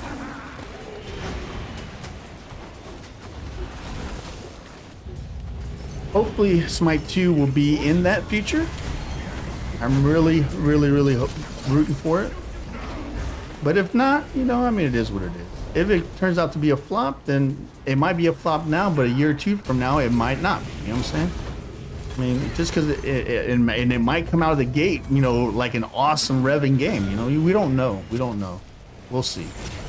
Now, some of the cool hype is that Aladdin will be out on the same day it goes free to play, so that's gonna be kind of cool.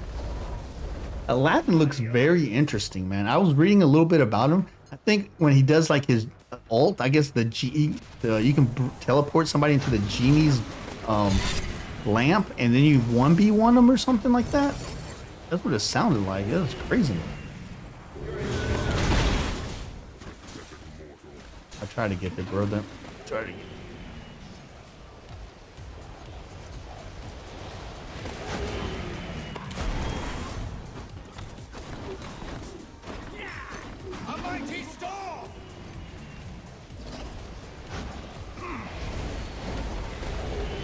I gotta fix this build, dude. I run out of mana way too fast. I don't know what the hell I was smoking when I was doing it. This must have been one of those pro builds I was using when we were playing 5v5s. I run out of mana way too fast.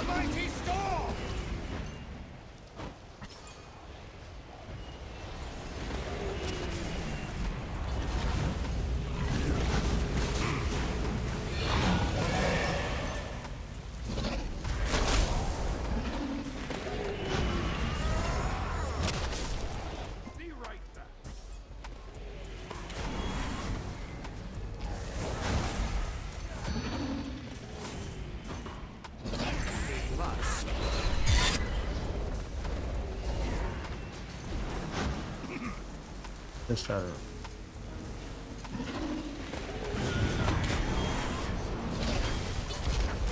Yeah, he tried to freaking dart in. I heard it. He used a stone to teleport in on me, and I had already left that area.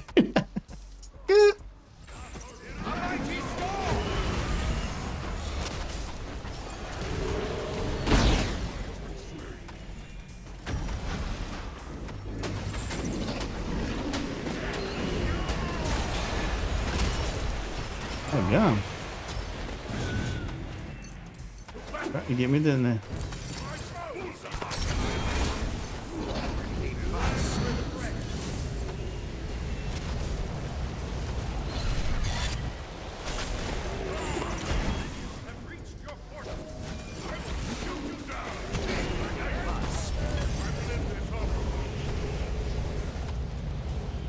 We keep running into each other.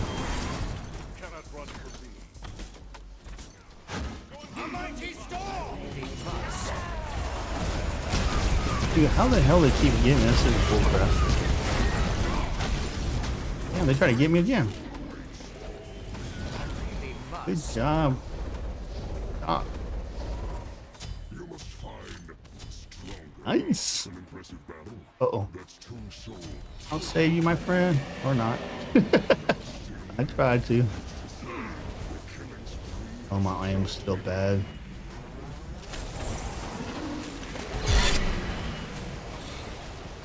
Well, the good thing about 2025, I now have a new vision plan. So I can get my eyes checked. I'm telling you, man, my eyes are bad, dude. I'm getting blinder and blinder.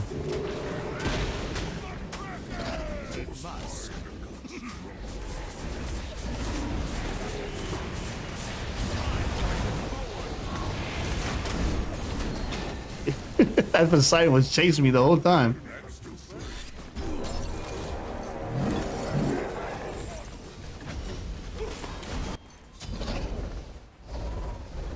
Alright, let's start concentrating here. Big minion. And he's not even stopping, dude. He's not even stop. He didn't even slow down. He didn't even freaking blink.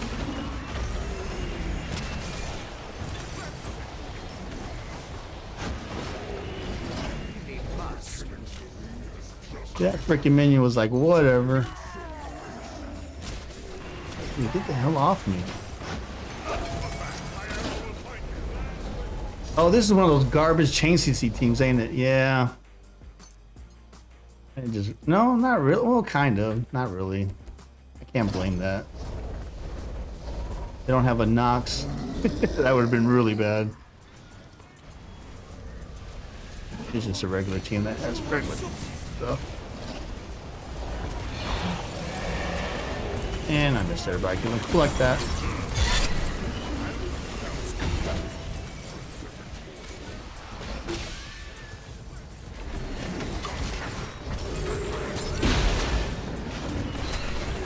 Ah, gum, dude. Give me my frickin' 2.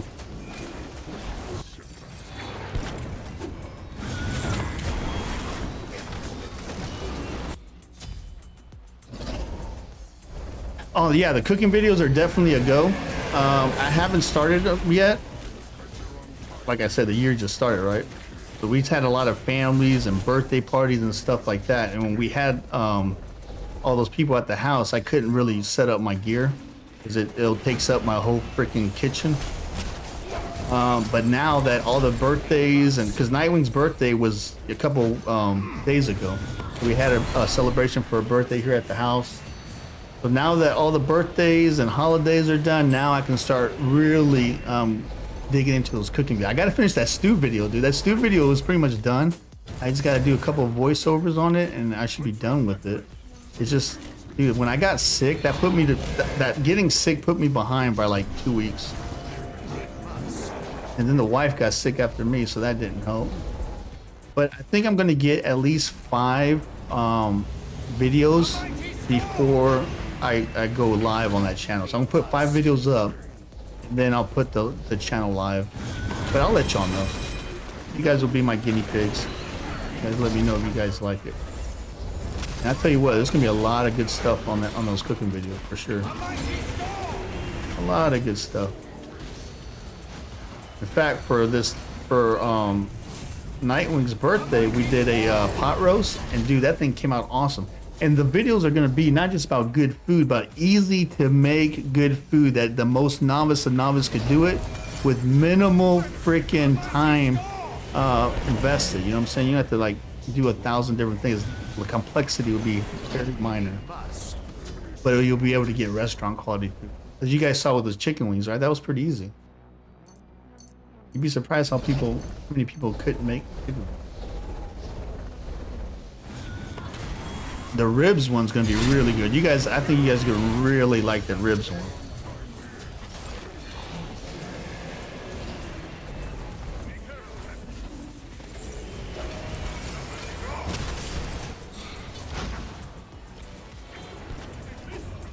Yeah, dude.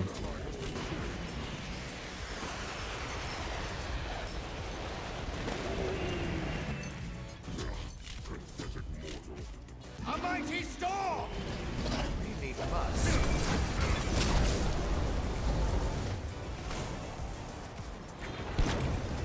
A mighty storm! Meow.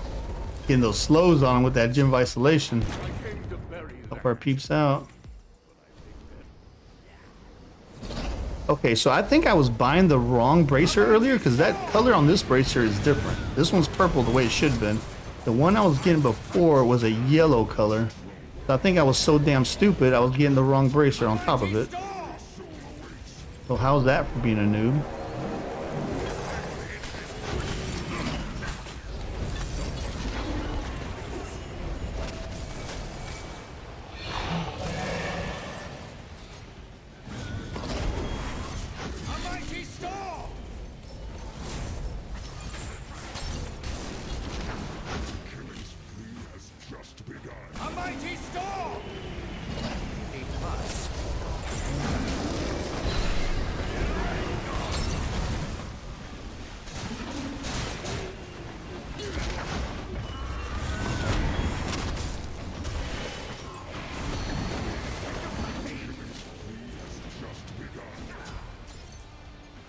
Goodness.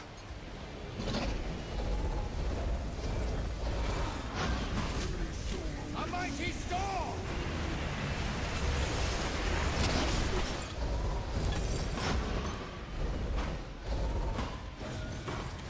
Die.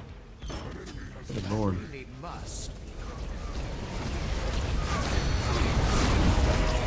Oh, yeah, he got dealt with, son. Double slow on him. Good job. Got him to back off. Another slow on him.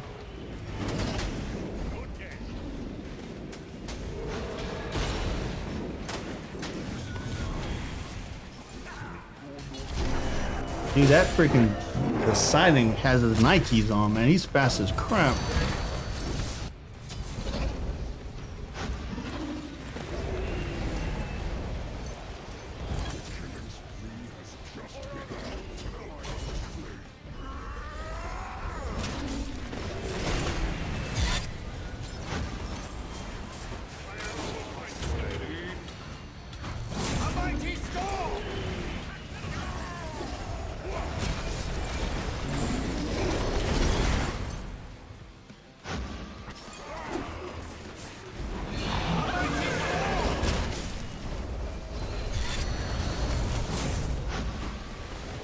Oh man, I hit him, but it didn't kill him. There we go. We got him though. Or not. The crap.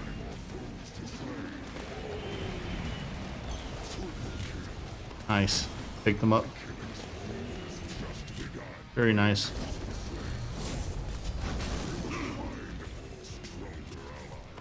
Dude, I keep missing everything. This is so sad.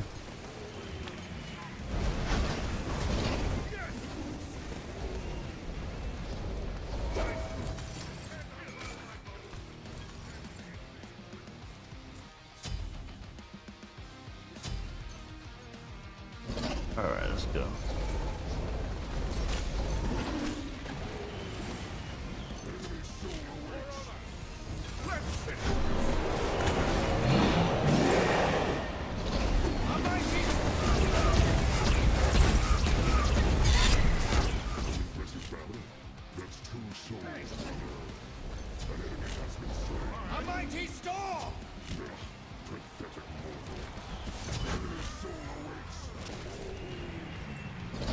Go on so you can reach him, so that was good.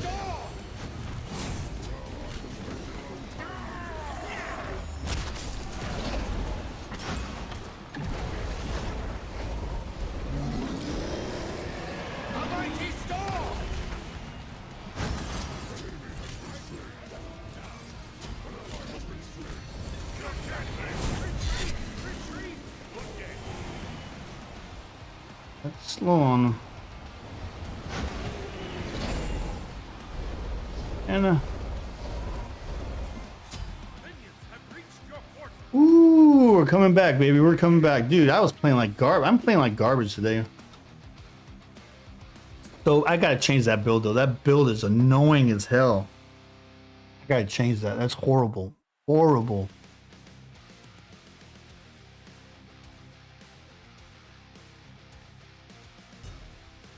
Yeah, so I got ribs I got coming out on that cooking video. The first couple ones I think are going to be the stew finally. Ribs, a BLT. Because people outside the United States don't know what the hell a BLT is, which here in the United States, it's one of the quickest and most delicious things you can make for lunch. Because it's easy, right? And the way I do my bacon, it's so set it and forget it that it's just awesome. Let me finish this build though, because this build is garbage. It's way too slow. Give me 1 second. Gotta tweak this big time. This build made sense when I was playing 5v5s with my peeps and I knew I was gonna be the soccer ball. But it makes no sense for a population. Do I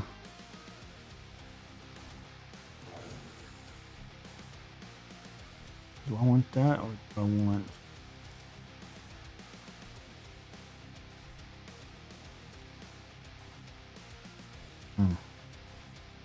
they nerf this?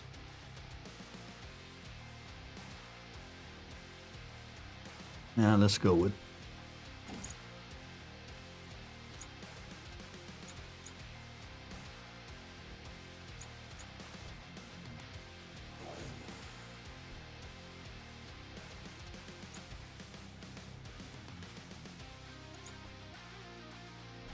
Actually, no, that doesn't make sense because this makes sense. Because the Divine Ruin capitalizes off attack power. This is a low attack power build. I think I'm gonna get more bang for the buck using that Soul Reaver. Bacon, lettuce, and tomato sandwich. Yep, that's pretty much it. Bacon, lettuce, and tomato sandwich. Quick, easy, and to the point. So but I do mine on toast with mayonnaise. Awesome, dude. Freaking awesome. And those are quick videos I can do. But you'd be surprised, a lot of gamers, and all my cooking videos will be targeted to the gaming community, right? Because a lot of gamers don't know how to cook. I got a lot of gaming friends that don't know how to cook. They always buy McDonald's, and then they don't wonder why they're 400 pounds, right? Because they're always getting McDonald's, Burger King, Whataburger, all the fast food crap. Or like, remember when I was in Ohio, I was spending over $1,200 a month on DoorDash. You know what I'm saying? For like 3 or 4 years, I was paying over $1,200, between $1,200 and $1,700 a month in DoorDash. That's not an exaggeration. We looked at that. The wife and I were like, "What the hell, dude?"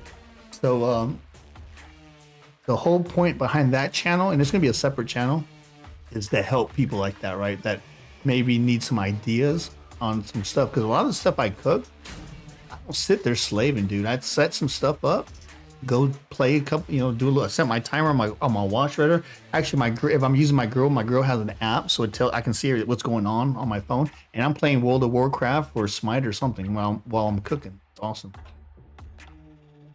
Yeah, that's craziness for real. That was craziness. We're spending way too much money. I don't know how much that is in euros. That's over 1,000 euros a month on freaking DoorDash. It was ridiculous. Since we moved to Florida, though, that's all. It's because I didn't like Ohio, dude. I hated Ohio. Ohio was the bane of my existence. I didn't like going out and about, so I didn't go to the stores unless I had to. I just didn't like. I loved my house. I loved my neighborhood. My neighbors were freaking awesome. But anything outside of my freaking base, it sucked. The people were rude. They didn't know how to drive. I mean, it was bad, dude. Ohio, and then it's gloomy all the time. As soon as we got to Florida, dude, we walk on the beaches in the summertime. It's just enjoyable. I live on the beach now, so the community is really, really nice. We still got our knuckleheads. People can't drive for crap here either. I don't go out as much, and I'm saving up. And I think in a few months, once I save up enough, I'm gonna buy me a Reaper mobile, right? I'm gonna get me a golf cart so I can drive around the beaches of my golf cart. So I can take my 3D camera and take y'all with me. It's gonna be awesome. I'm used to gloomy. Yeah, the UK is definitely gloomy. Germany I used to live in Grafenwehr, which was, like I said, it was Bavaria, so it was southeast Germany, almost on the Austrian border, real close to Munich. And it was always gloomy, dude. I think summer was only 2 weeks out of the year. It was always gloomy, rainy, or snowing, which really sucks because I was in the army back then, so we did a lot of field work. So it really sucked. But it is what it is. I enjoyed Germany. I really enjoyed it. I really enjoy Florida. Florida is what I needed, because I tell you what, dude, I was getting freaking depressed as hell being up there in Ohio. I was like, this place sucks. I should have never left Texas. But now everything's cool, man. I literally live 5 houses down from my mom. I mean, that's awesome, dude. And that wasn't even planned. That was just a opportunity that came up. That's why we bought this house. In a very good price range. I reduced what I was paying monthly up to rent by half by buying. So it only made sense. Now, this house is a lot smaller than we're accustomed to, and we had a lot of crap in our garage now that I'm going to have to get rid of or give away. I went from a 5,400 square foot house to a 1,800 square foot house. But it is what it is, man. As you grow, I mean, it is what it is. I mean, this is not our forever home. This is going to actually turn into a rental eventually, and then we'll end up building another house later. But at least this gives us time to, get our lives straight and save and see what the future holds. And who knows, maybe we end up staying here. I just decide to keep all my cash in my pocket. But we'll see, man. But long story short, I'm a lot happier here in Florida. A lot happier. Now that we purchased the house, I'm a lot happier with the lower payment living here in Florida. Now let's just hope that next year doesn't bring a bunch of hurricanes and stuff, right? Because we are very prone to hurricanes, unfortunately. So we gotta be careful with that for sure. I don't mind makes going on vacation absurd more exciting because, yeah. Well, the cool thing about living on Florida on the beach, because we're in a tourist area, right? Every day you're on vacation, dude. It's like every day feels like you're on vacation. If you just want to get out, especially once I get my little golf cart, I can get in my golf cart and I'm literally 2 minutes from the sand. I'm that close to the beach. I mean, if I look way down the road, I can almost see the ocean way back in the distance. You know what I'm saying? So I mean, it's really awesome. Now it's a double-edged sword, and the reason it's cool is because both the wife and I are retired, so we don't have to go into work anymore. Right? Because in the spring break and summertime around here, if you have to drive anywhere, especially if it's on the main roads, forget about it. Dude. With all the tourists here, you can get nowhere quick. But it's all good, man. Plus, this is my hometown, dude. This is where I call my hometown. This is where I graduated high school. This is where my family is. So it just makes it's a great retirement. Yeah, it's an awesome retirement. I guess that we're like the cliche, right? Everybody goes and retires in Florida. But I guess I'm not too retired, right? Because I'm doing my YouTube stuff. This year, I'm really gonna hit it hard. I have to, man. Get that passive income going in. I gotta support my savings so I can get my new house or maybe a future vehicle, because our vehicles are so brand new, but I'm sure here in 4 or 5 years it'll take me 4 or 5 years to save up. You don't know what the future brings. Plus our parents are getting older, so you don't know, we might have to help out that way. He thought he got away.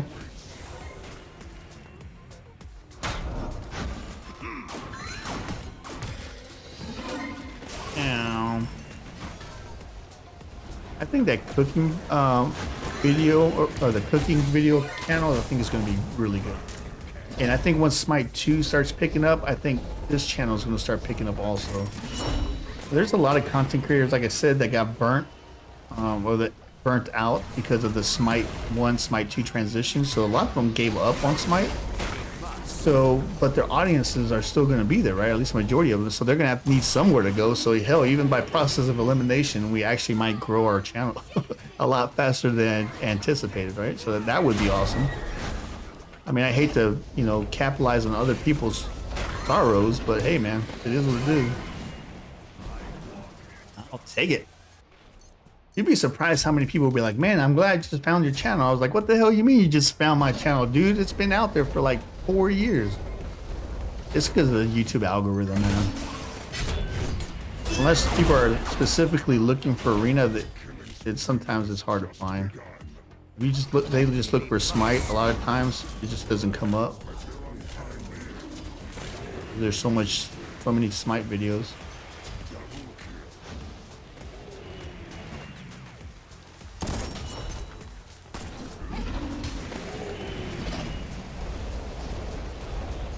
Oh, dude, I was trying to get there.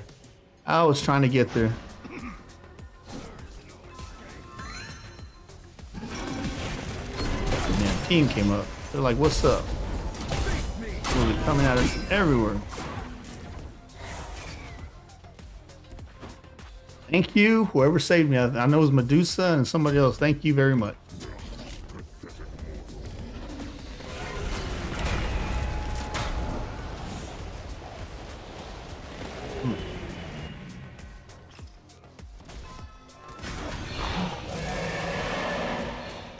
And of course it was too short. Uh-oh, this isn't good. This isn't good at all. Yeah, I knew that was. As soon as I got that damn apple on me, I knew I was done.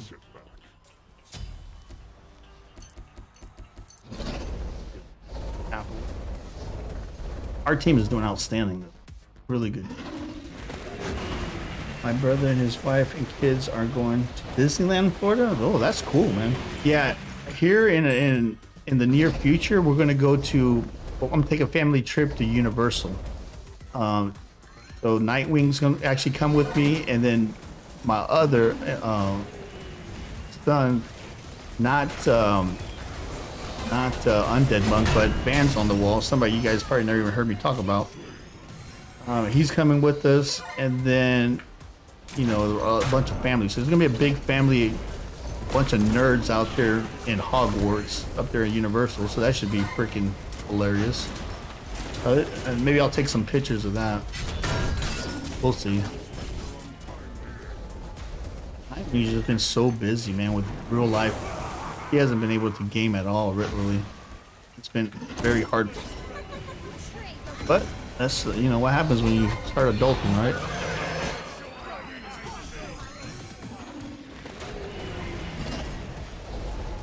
Sound like a good day? Yeah. I think Universal's probably about 6 hours from us, so it's not too bad. I want to go to Disney because I want to check out that one. I had never been to Disney. I've been to Universal like 5-6 times, but I've never been to Disney, and I wanted to check out that Star Wars world, right? That looks pretty cool. They used to have a freaking hotel for that Star Wars theme, but I think they closed it down because it was too damn expensive. Nobody could afford to stay there because it was like ridiculous price. Like $1,200 a night or more or something ridiculous. Like who the hell can afford that? And there wasn't that much room, but still. Of course that went under. Because for that much money, why the hell would you go to Disney? You just go to Vegas, go to adult Disney, right?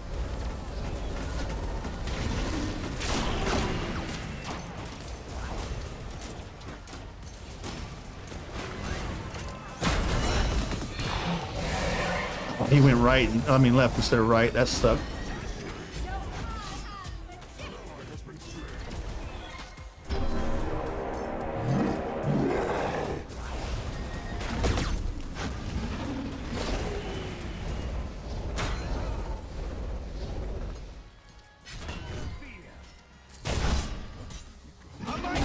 Big man's coming. Items, we cannot let that big minion in. We have to engage him early because they got the CC to stop us. Good job. Good job. Outstanding. Very good job.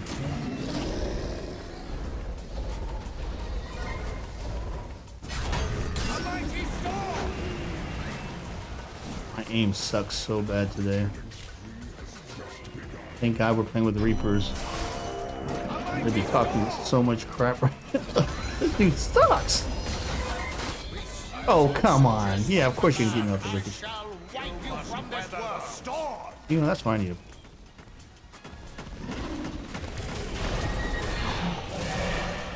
And I miss everybody again because I'm cool like this.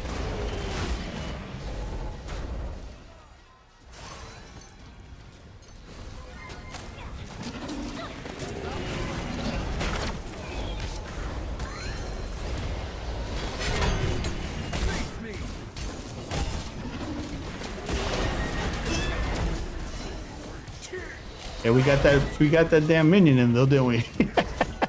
We got that minion in though, didn't we? Let's go. That gave us a pretty good head start, actually. Yeah, that hotel was pretty cool. It was almost like that cantina from Star Wars. I mean, I'm not a big Star Wars fan. I like The Mandalorian better than I did Star Wars, to tell you the truth. But I think it's pretty cool to experience everything, you know, at least once. That I'm interested in something like that.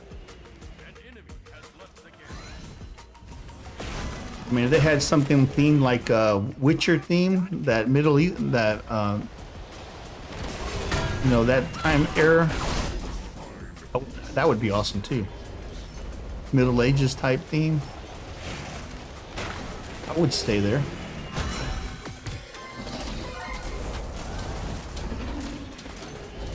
Definitely stay there. I like middle age type stuff like that. I would go to a Renaissance fair. I wouldn't dress like a clown, but I definitely would go check out those Renaissance fairs. I'm too old to be dressing up, dude. Out in public, anyway. I dress up like a clown at home. My Reaper claws. I do that for you guys, see.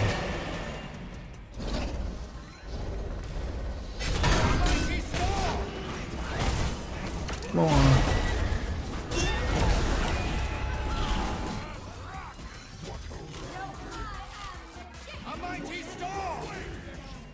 Minion. Have to slow on him.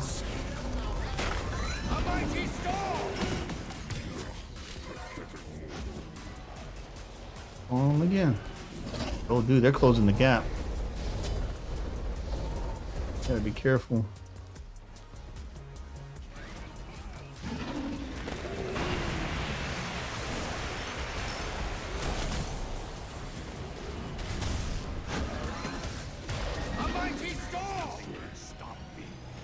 Dude, even my frickin' ult.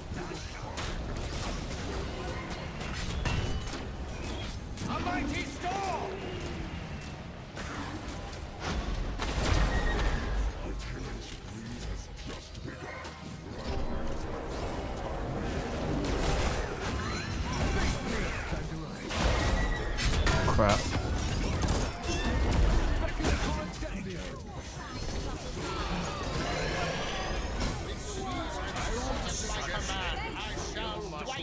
At least I got inside the base where I got hit with that. Oh crap, big minion.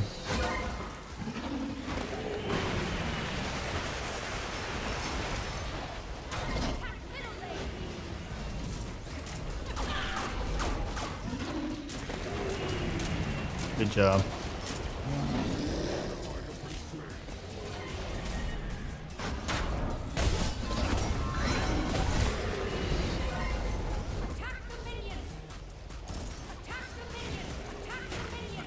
Talking about the minions are dead.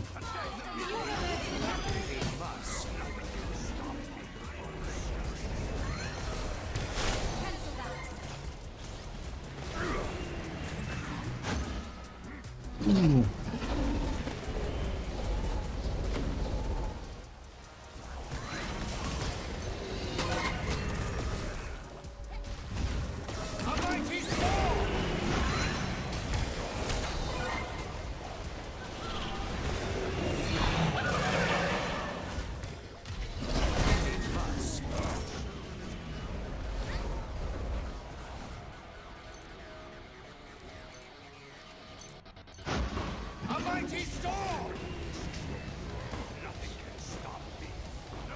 I should know.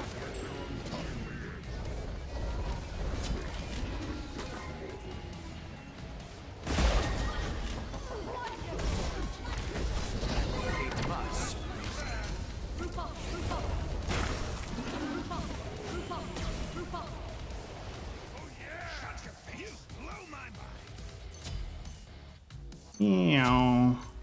Really must.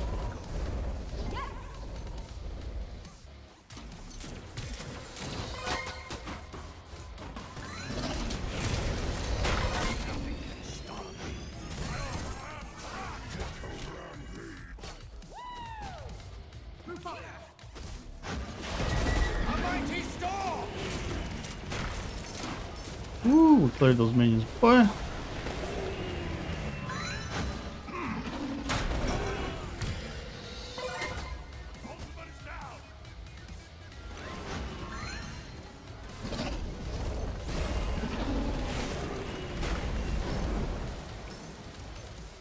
Good, he wasted his ult.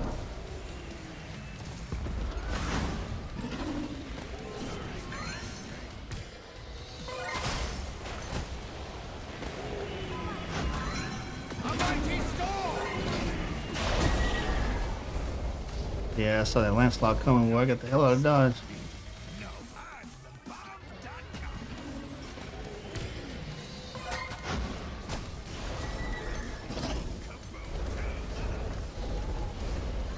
Crap.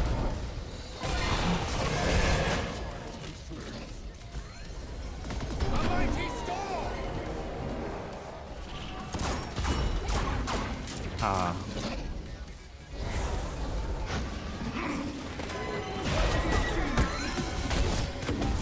Gummit, dude.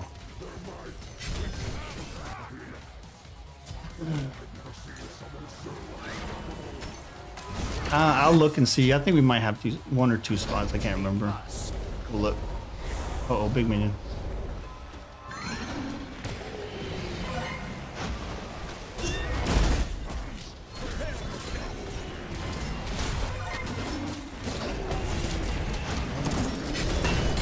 No, I can't move.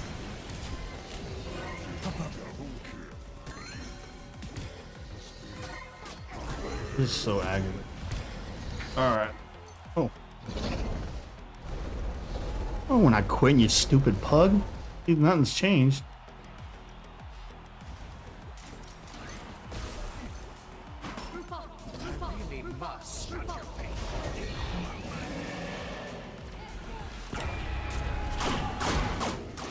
Deleted.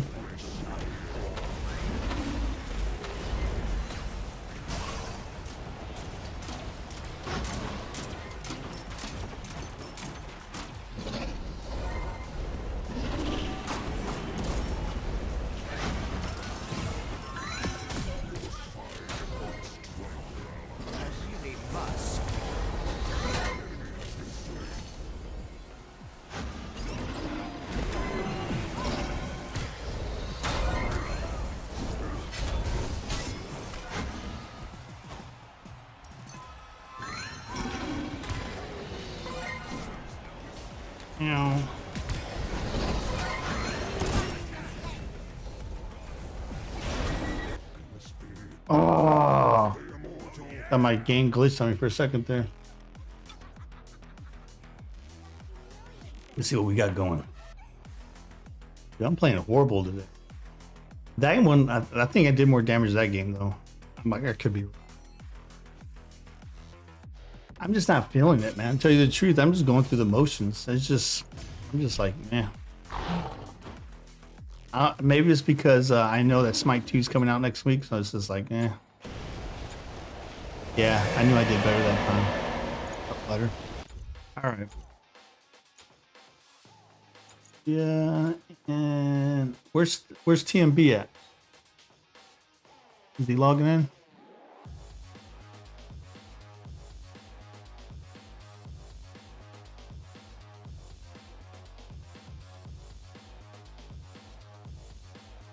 I'm really rooting for Smite1, man. I hope next Tuesday is going to be a lot of fun.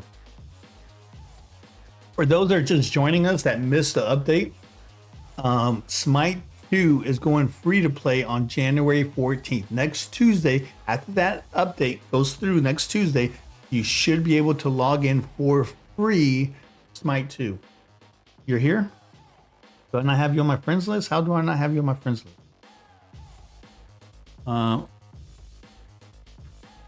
Let's see. What's your I know I have you on my friends list, unless you kick me to the curb. We played together many of times.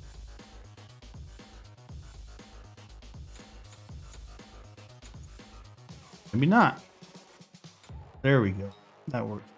All right, we got room for one more if anybody wants in.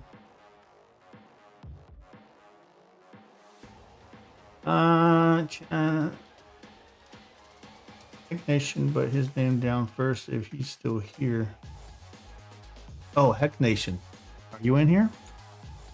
Yeah, boom, got you.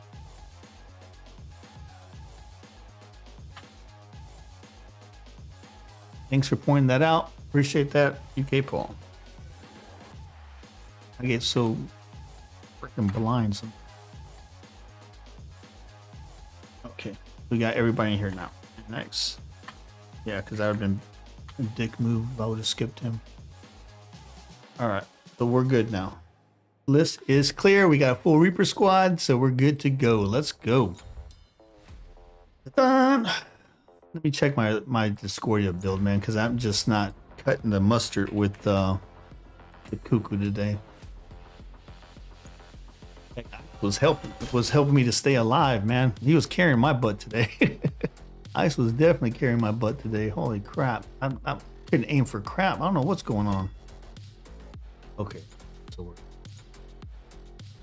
we got this now. Full Reaper squad. Let's go, baby.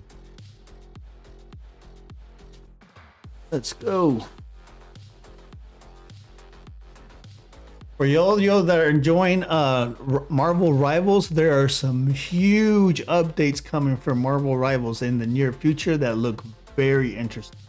I will have to look at it. Maybe I'll do some videos on Marvel Rivals and in conjunction with Smite2 too.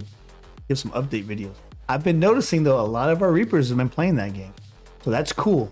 If we have multiple games like Smite2 and Rivals where we can all play together, then we can do like Rivals, have a field day. We can do Rivals 6v6s, Reaper only games, Smite2, 5v5s. That should be a lot of fun. You should? Yeah, I think I am. I am going to do some rival videos. I think that'll help, and it'll help to grow the channel, right? I've really been enjoying that game. That game's been a lot of fun. I'm not the best at it, but I'm not the worst either, right? And with anything, you get better with time. I'd be down, yeah. 6v6s will be a blast. Private Reaper games in that game would be a freaking blast. That would really be cool. Doing some private 5v5s in Smite 2, especially early, I think would be really cool too, because that way if people take a long time to check out items and stuff, it's not that big of an issue, right? So people don't get toxic. The I'd say the first 30 to 60 days playing Smite 2 is gonna be a nightmare. I can already tell you that. But once we get through it, man, it's gonna be fine. But I can tell you, Smite1 is dying. It's gonna be dead. Nobody's playing it now. I mean, there was more people playing Smite1 than Smite 2, but once Smite 2 goes free to play, everybody's gonna transition to Smite 2. Smite1 servers will die. I mean, we already anticipated that.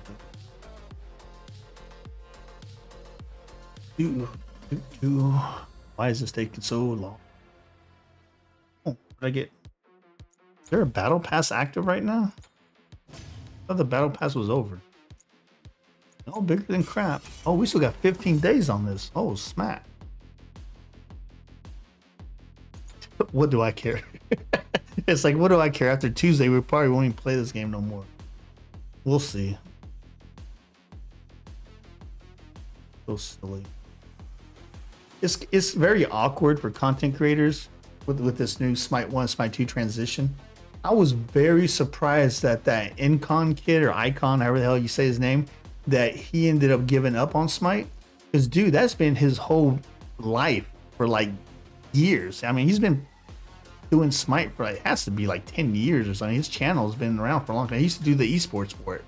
I mean, I couldn't watch the guy, unfortunately, because he just drove me insane. But and it's not his fault because he has I think he has Tourette's or something. I couldn't watch him, dude. But I was, I was rooting for the guy. He was doing really, really good. But then I guess I was reading some articles that he was getting very negative in the last 6 months to a year with this transition to Smite 2. And what people don't understand, and Double J, same thing, and a couple other creators, right? I think Double J ended up quitting Smite 2. But what people don't understand is, right, a lot of these content creators, this is their livelihood.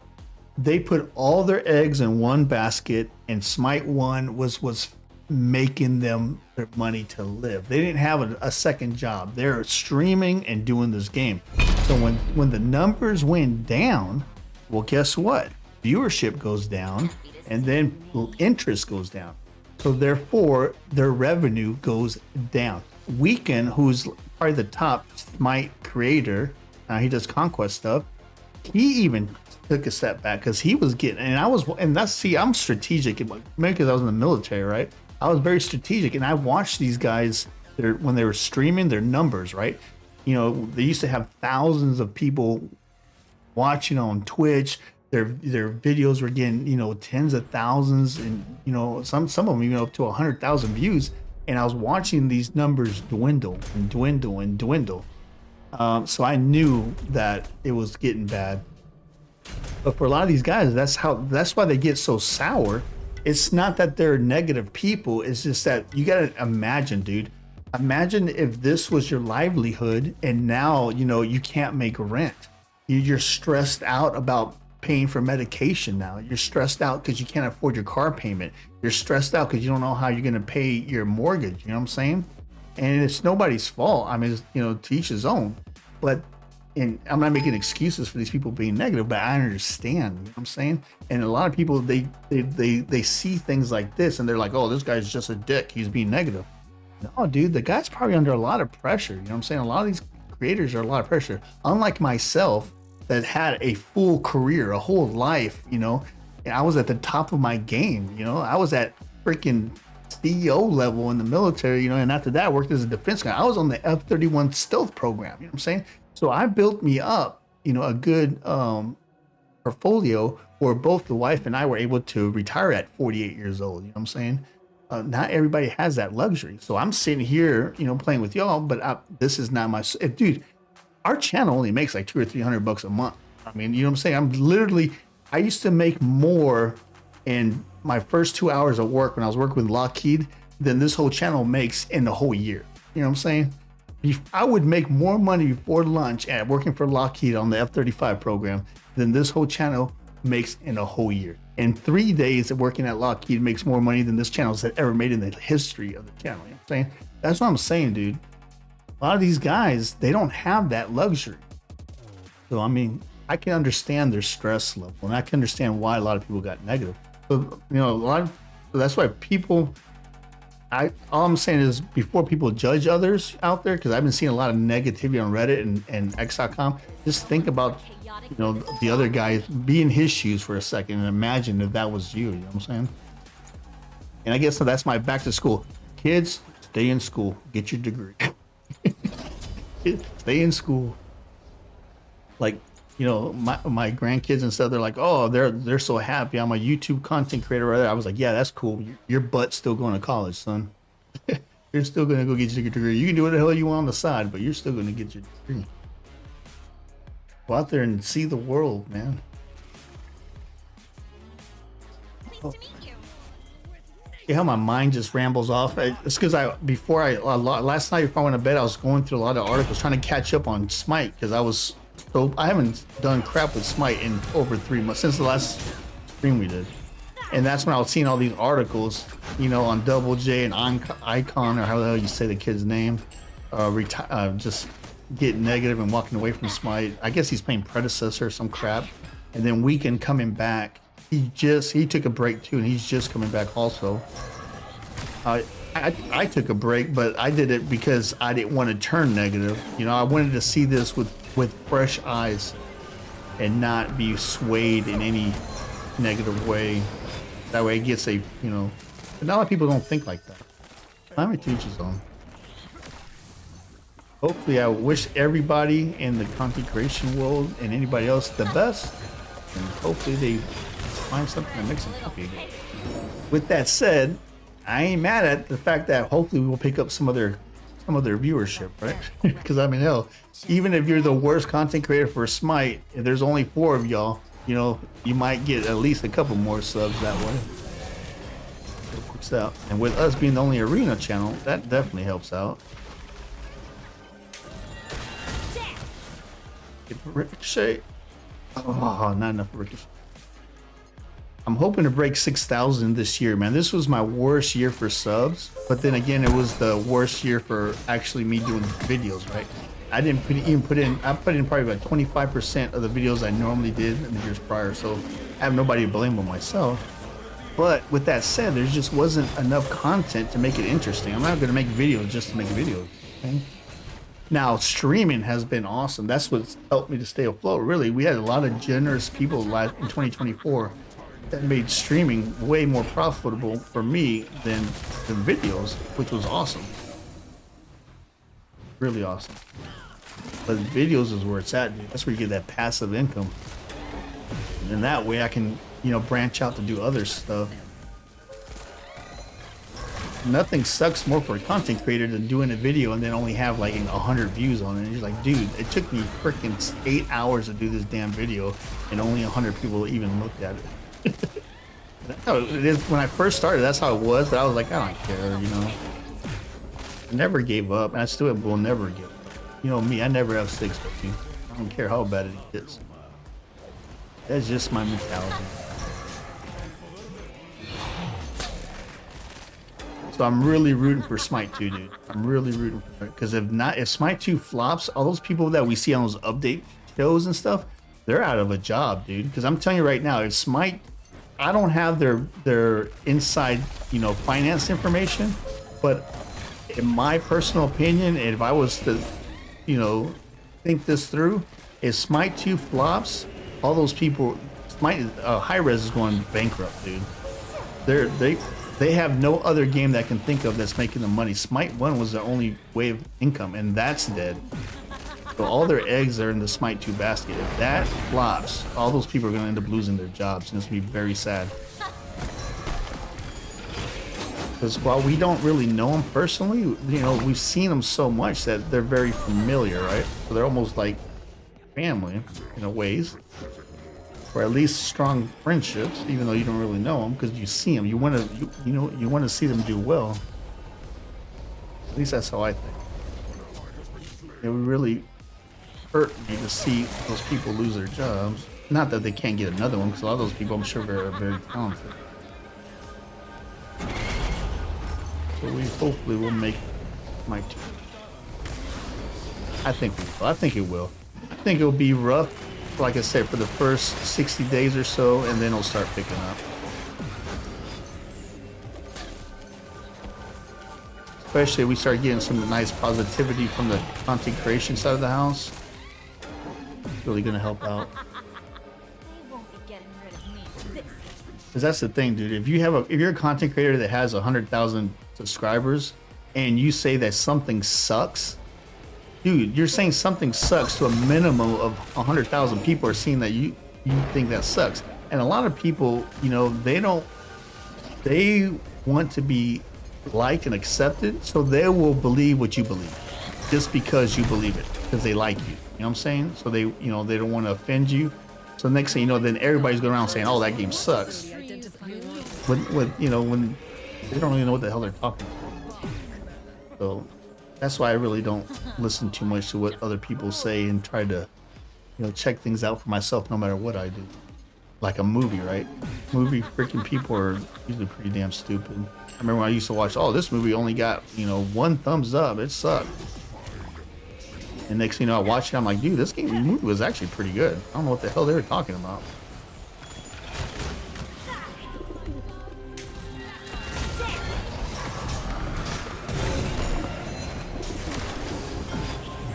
How did she survive all that?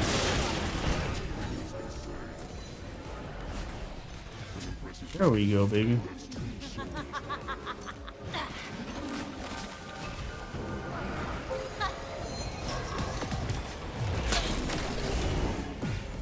There we go, baby. Let's go. Yeah, it was. That's why I stopped doing content on Smite 2, because it changed way too much, dude. It was every 5, like you said, every 5 minutes it was changing, and then it would sour me, and I was feeling myself fall into that same trap that those guys, a lot of people go into about being negative about all the changes and this and that. But I mean, I had to keep reminding myself it's a game in progress. You know what I'm saying? Believe it or not, I'm sure that they didn't want to go to alpha that early in the life of the game, but I'm sure they were running out of money, and it was pretty much a fundraiser. You know what I'm saying? It's a way of building funds to continue development of a game when you're running out of funds. You know what I'm saying? So that's what they did. They sold and like I said, I don't have their financials, but from somebody that studied business, that's the way I see it. It was a fundraiser. It was a way to raise capital so they can finish the game, you know, when they're running out of money. Especially during a time when it was really difficult to get loans and stuff with COVID and everything else, dude. Everybody's going, you know, hurting for money. And that's probably why a lot of people ended up getting fired and stuff, or let go. Not because they did anything wrong, it's just that the studio just couldn't afford them. They're running out of money, dude. That's why they need to make sure that this is a success. Smite 2 cannot flop, dude. If it does, I think that's going to be the last nail in the coffin for high-res. I mean, that's just my personal opinion. I hope I'm wrong, and I hope that they survive. But if they, for some reason, the Smite 2 flops, which I don't think it will, I hope I'm wrong that they go under. You know what I'm saying? But I don't think I am.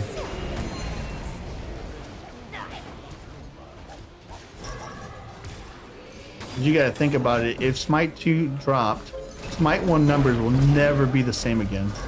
And if they would, it would take a very long time for those numbers to get to where they were.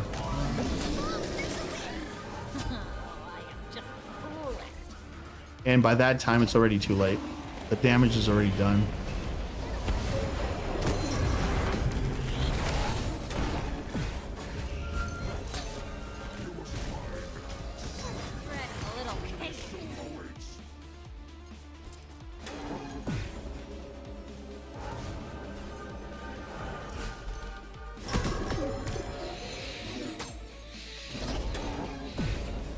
Dude, have you ever driven anywhere and figured out, dude, look around, you're like, how the hell did I get here?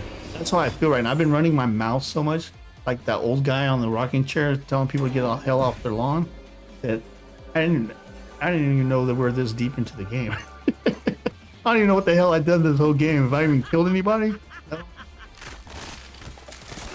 I'm running on autopilot. Which is good, man. I think that's good. If you can play on autopilot and still do decently, I think you're alright.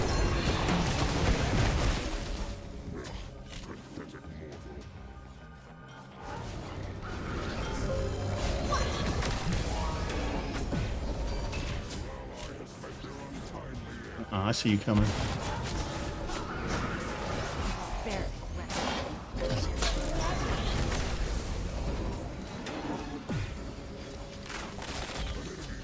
Nice.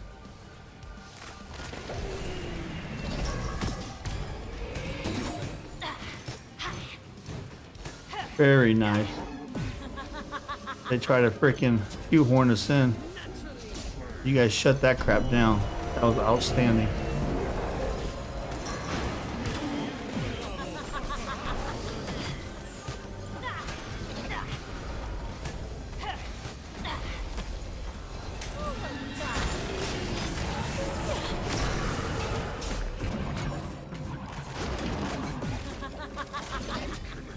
Good job.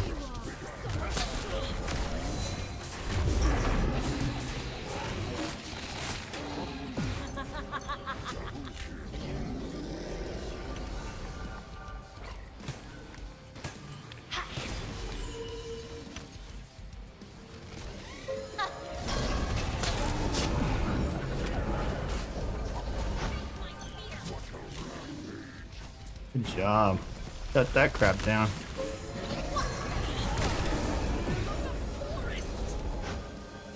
What's up, Jonathan?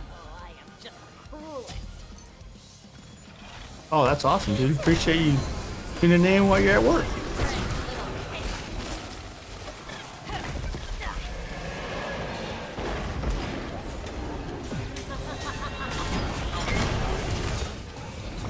Oh, daggone. I got the apple on somebody. You know what killed me? I just like blew up.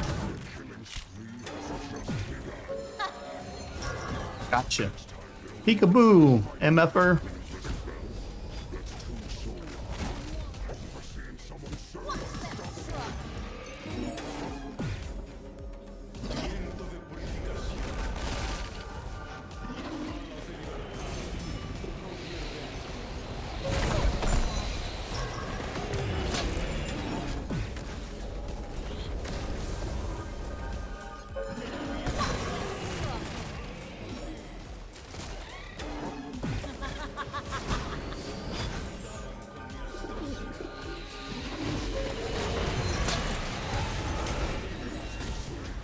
Oh, dadgummit, I didn't mean to shoot that. It's alright.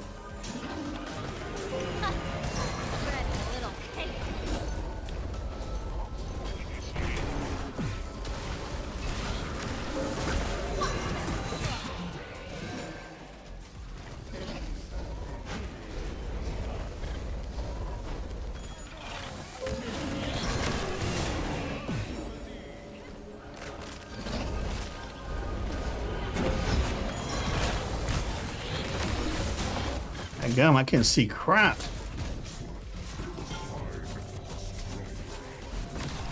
Come on, baby. We got this. We got this. Our team is doing really, really well, especially with all the garbage that they got.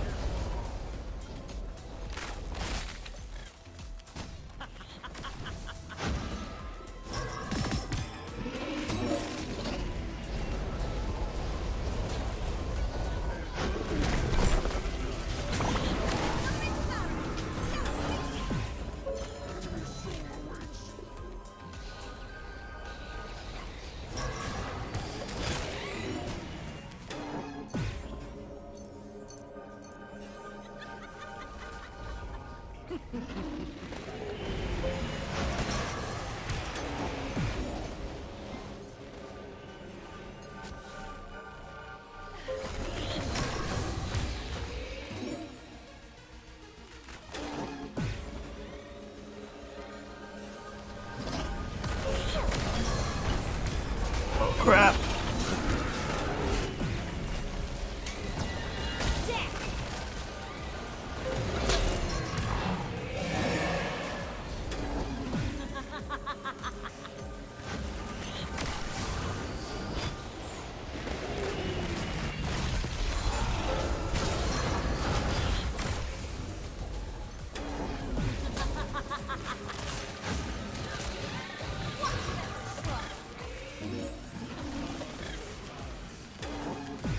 Ooh-wee. Let's go, baby. They're playing passive as hell now. They ain't so damn cocky, are they? That's the way I like it. Go.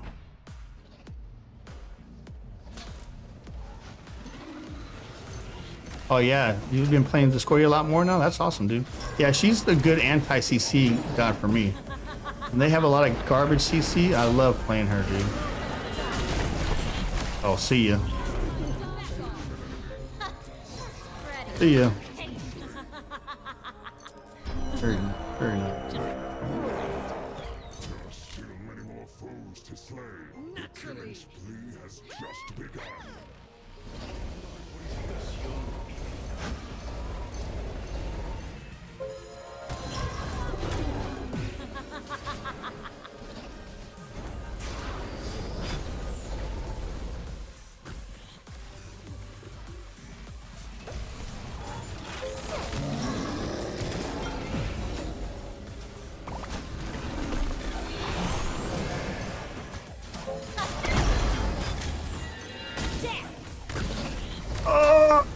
Oh, I just missed him.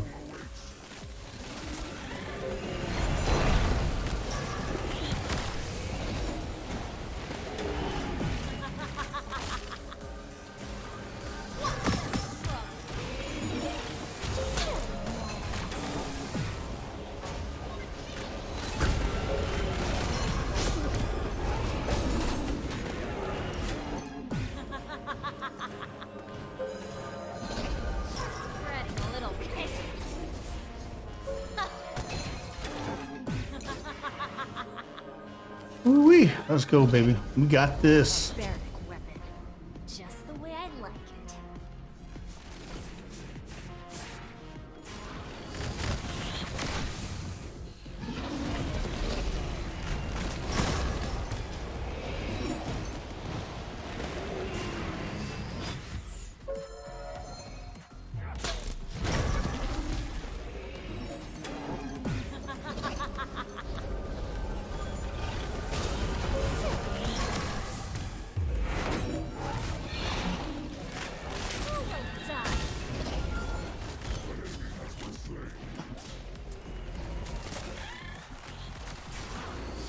Nice.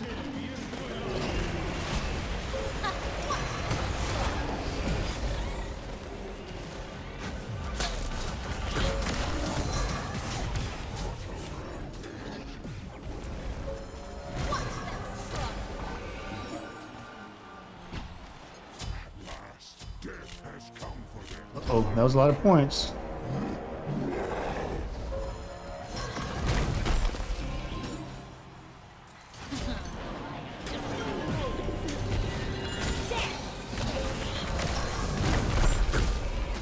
Crap.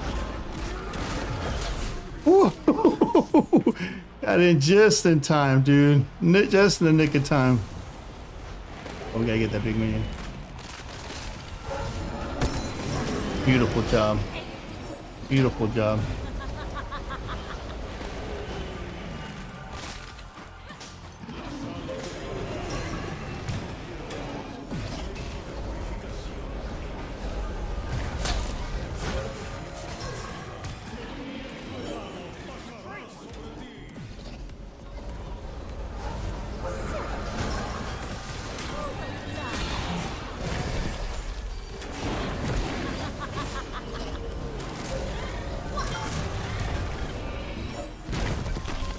Crap. Ah. Yeah, gum it. 1 second, man. One more freaking second.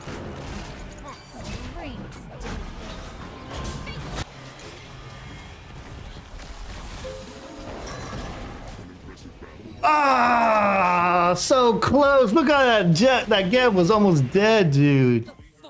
Ah, that was heartbreaking. Heartbreaking.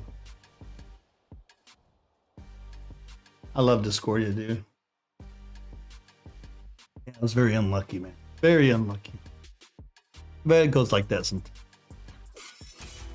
GG, that was a good game. Our team did outstanding.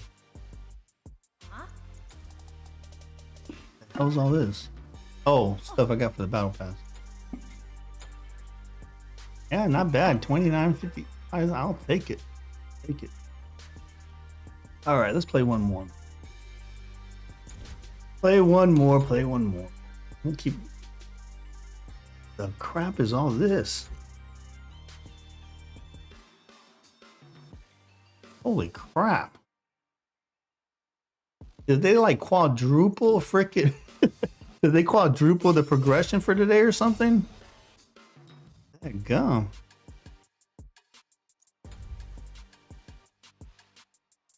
What happened, Olivia? Did you need time?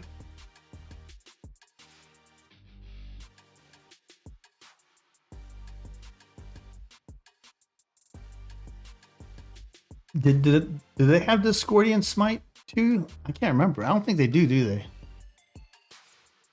We'll play one more and then we'll call it quits. I can't go out on a loss. I don't think they have Discordian Smite 2 yet. Dude, I'm so behind the times. I gotta read up on it. Gab, it seems like he's gonna be really strong. Capri sounds pretty cool too. Cupid sounds really cool, especially with the aspects thing. Raw is gonna be really good. That aspect thing is gonna be a game changer for Smite, right? Because it almost doubles their player base. So I mean, instead of having one Raw, you now have two Raw, right? So that's kind of a smart way of doing things. Multiplying the gods without really multiplying the gods. I thought that was a pretty smart little niche. I haven't played Cupid in Smite 2 yet, though. I don't think I have. I'm really looking forward to try. I was going to do it today, but freaking servers are garbage. Hopefully on on Tuesday it's not like that, right? And they got an afro in Smite 2 for sure. I heard good things about her kit.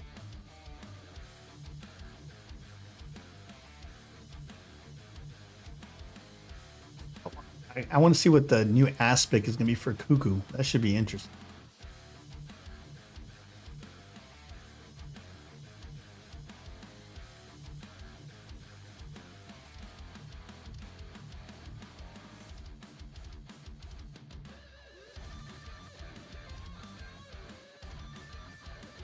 Why is this taking so long? There we go. Okay, who do I want to play? You guys pick.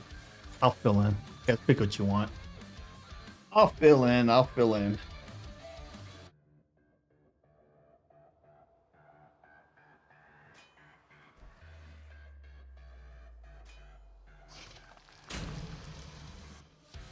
All right, we got the Kook. We got the USA. What else we got?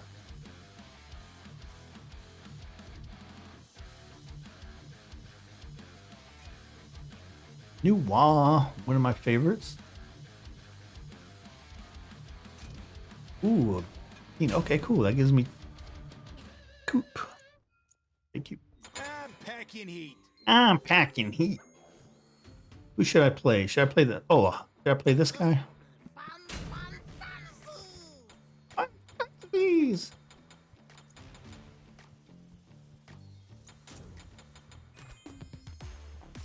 Dude, I am kind of sad that our skins don't transfer over because I had some cool skins for some of the gods that I play a lot. But I mean, it is what it is. Hopefully they'll start porting them over where you can buy them with your gems, I guess. Which is kind of a dick move, to tell you the truth. If they're gonna port them over and you already own them in Smite 1, why don't they just give them to you in Smite 2? You know what I'm saying? You have to buy again the skin that you bought the first time. I don't know, man. We'll see how it comes out. But if that's how they handle it, it's not gonna be cool. I'm not saying that's how they said they're gonna handle it. I'm just saying if that's the way it rolls. But they did say that they're gonna be porting over Cupid isn't a baby on Smite 2. That's because he grew up, man. he finally grew up. Yeah, I saw him. He looks more like Lynx from Zelda. That's what he reminds me.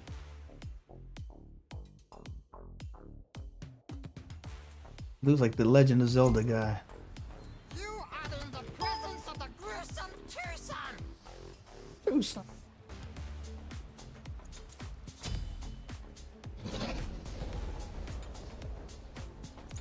I'll go ahead and give us a to that.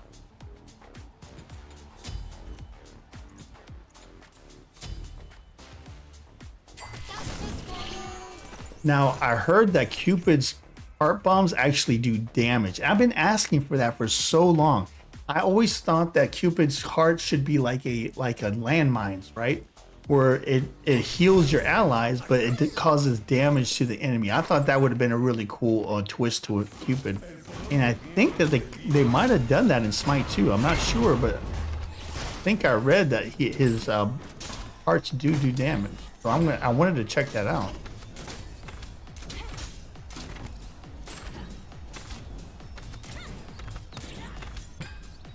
All right. Yeah.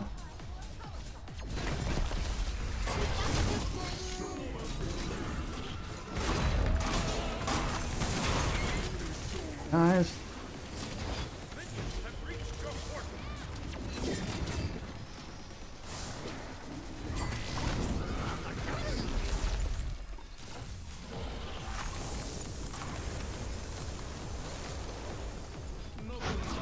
Good job. Friends.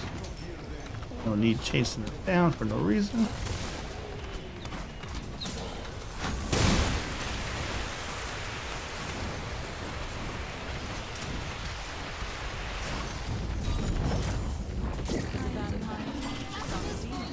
And start getting our items.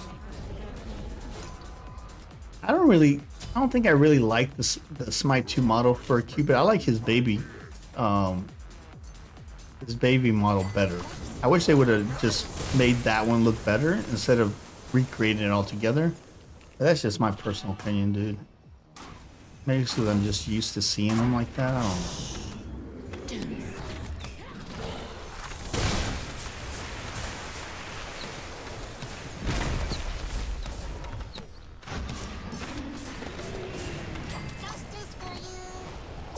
Meow.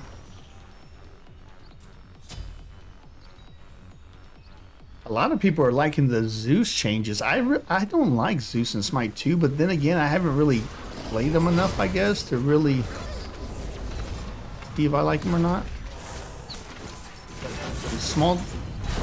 The small times I did play them, I didn't really care for them too much. Good job. Very good job. I was sure as hell was about to ult them too.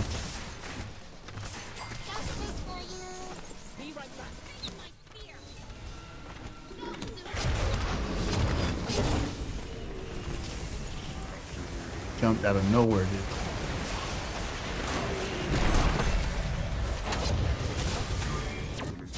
I get for getting tunnel vision.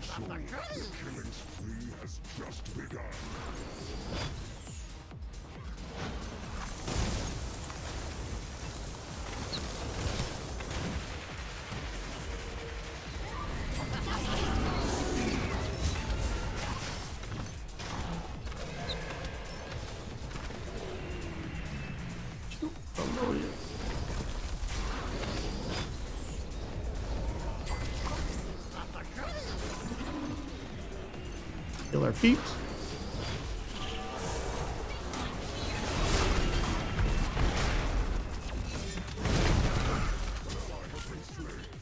Dude, he had like no health, dude. Such garbage. We had that fool.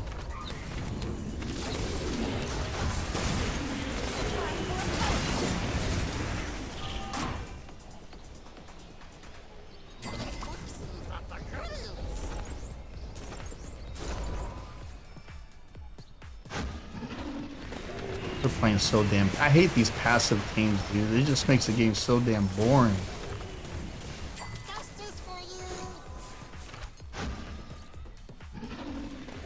I'm just gonna go back. These guys get so damn passive.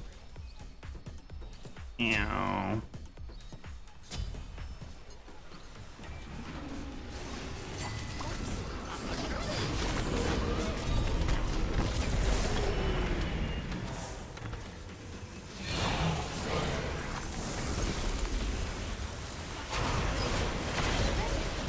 Crap.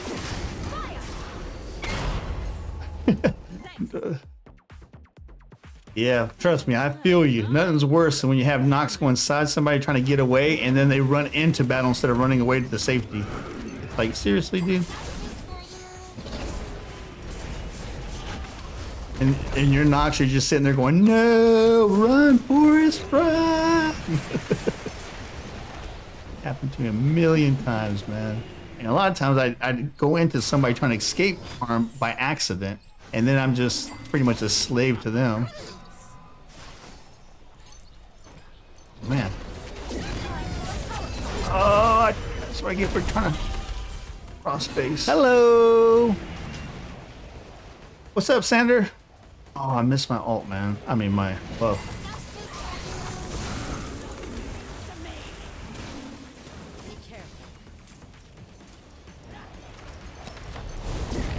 Oh, I see you coming. Got him.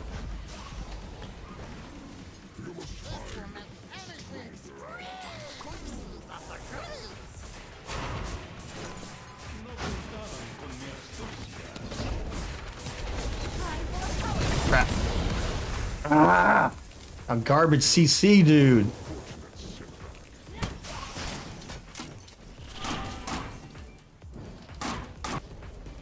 I gotta stick with my people because that's all they're doing is these assholes just wait for all of their CC to be on cooldown and then they all just go in at one time.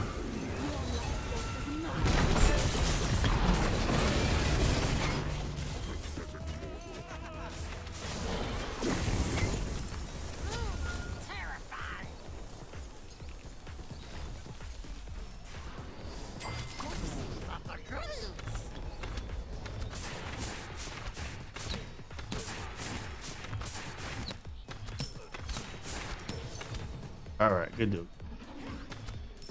Justice for you.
Crapping.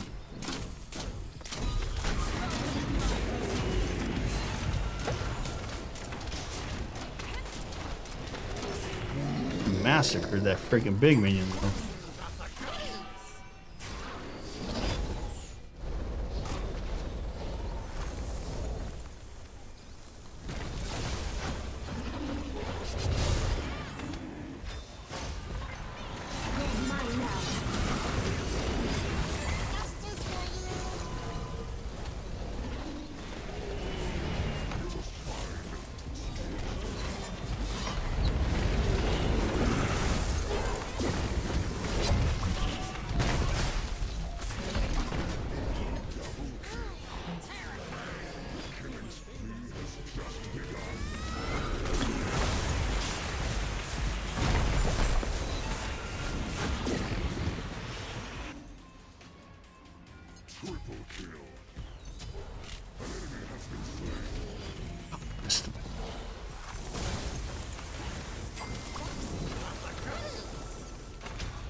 All right.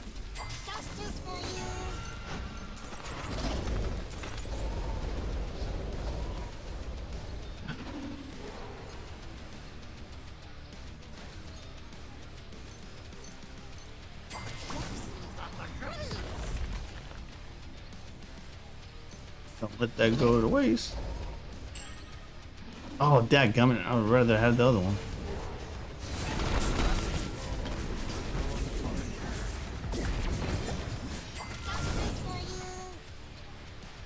What the hell did that guy?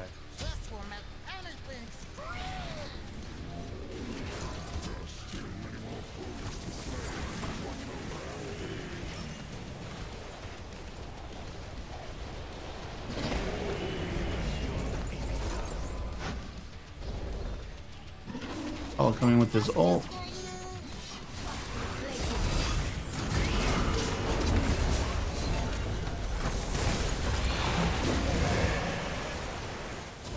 Damn it, dude. So annoying.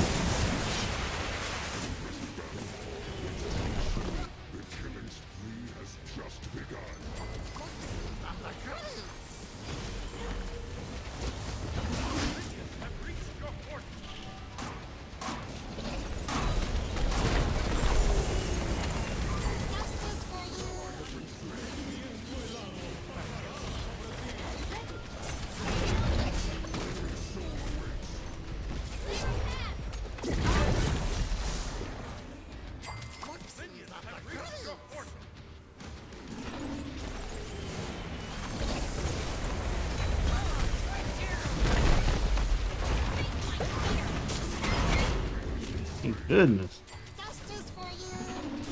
Oh.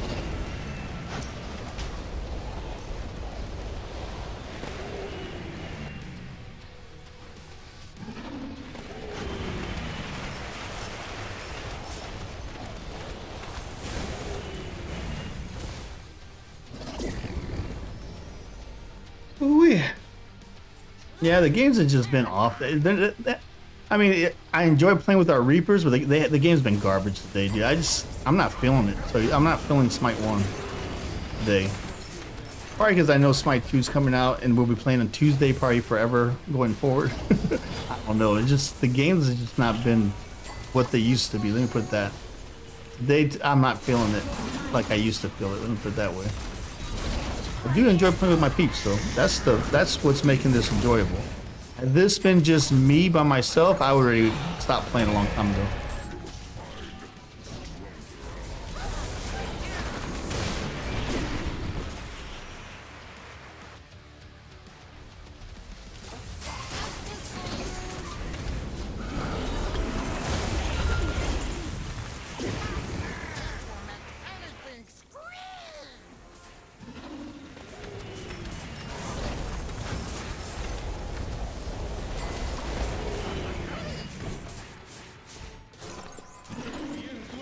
Yeah, I'm not gonna lie, dude. I'm sitting here playing Smite1, but I'm thinking, dude, I'm halfway to the level 55 on my hunter on that new 20th anniversary classic server. I need to make 55 today. That's what I'm thinking right now. I can start raiding. I think Tuesday, I think will be fun, man. Once we get Smite 2, I think it's gonna be a lot more fun. Something new, right? Fresh.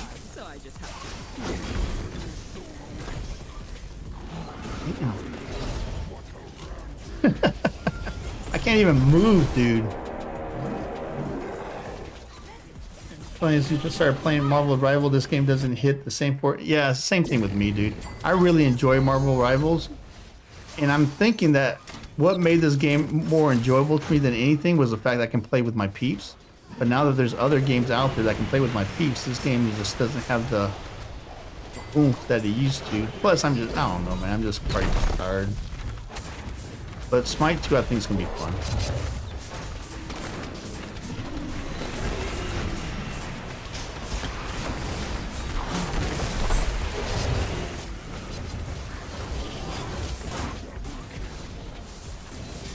Dude, that Ged was just like, whatever.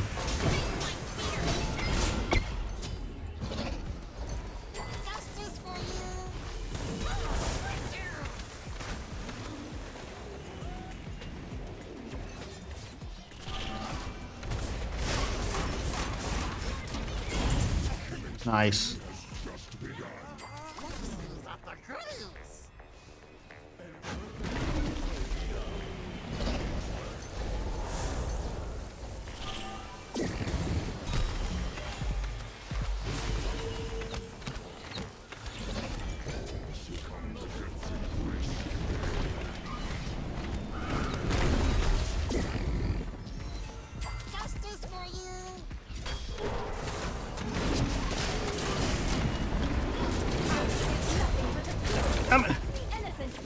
Hey, dude, I can't even move.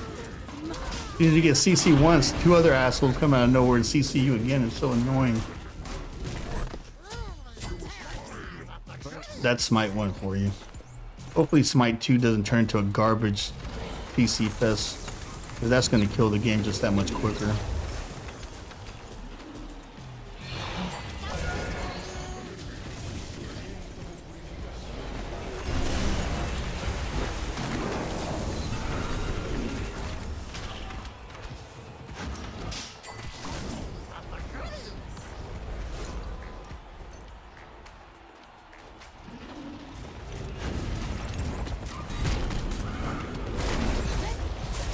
Goddamn time.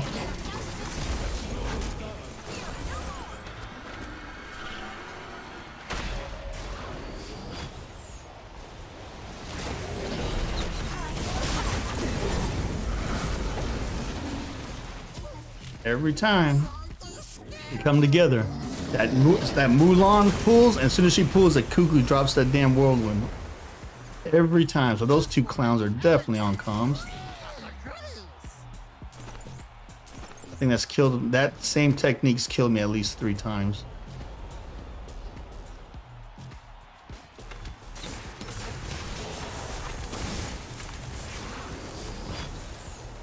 Drop the damn 2. Oh my god, what the hell? Yeah, screw this game. I'm done. Now attack's not going off. That's all I need. I'm playing like crap as it is. I don't need help in the game to play worse.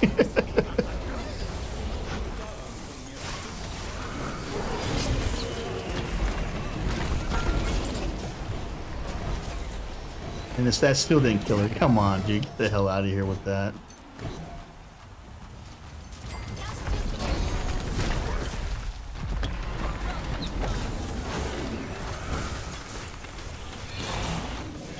Yeah, I killed somebody.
Ooh, that should be. Ooh, full build. Go, go, go, go. Damn, I should have backed a long time ago.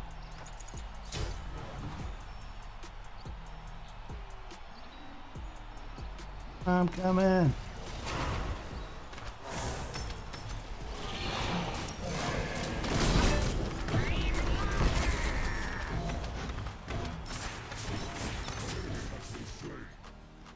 Ah, we're coming back too, baby. We're coming back. I finally killed somebody, right? Dude, I've been playing like garbage today. Like I said, I'm just not feeling it. I'm not feeling it. I wish we would have been able to play Smite 2. I was really looking forward to that, dude. Like I said, I haven't played Smite 2 since the Baron came out. Or since I alpha tested the Baron. Yeah, we're doing a decent comeback.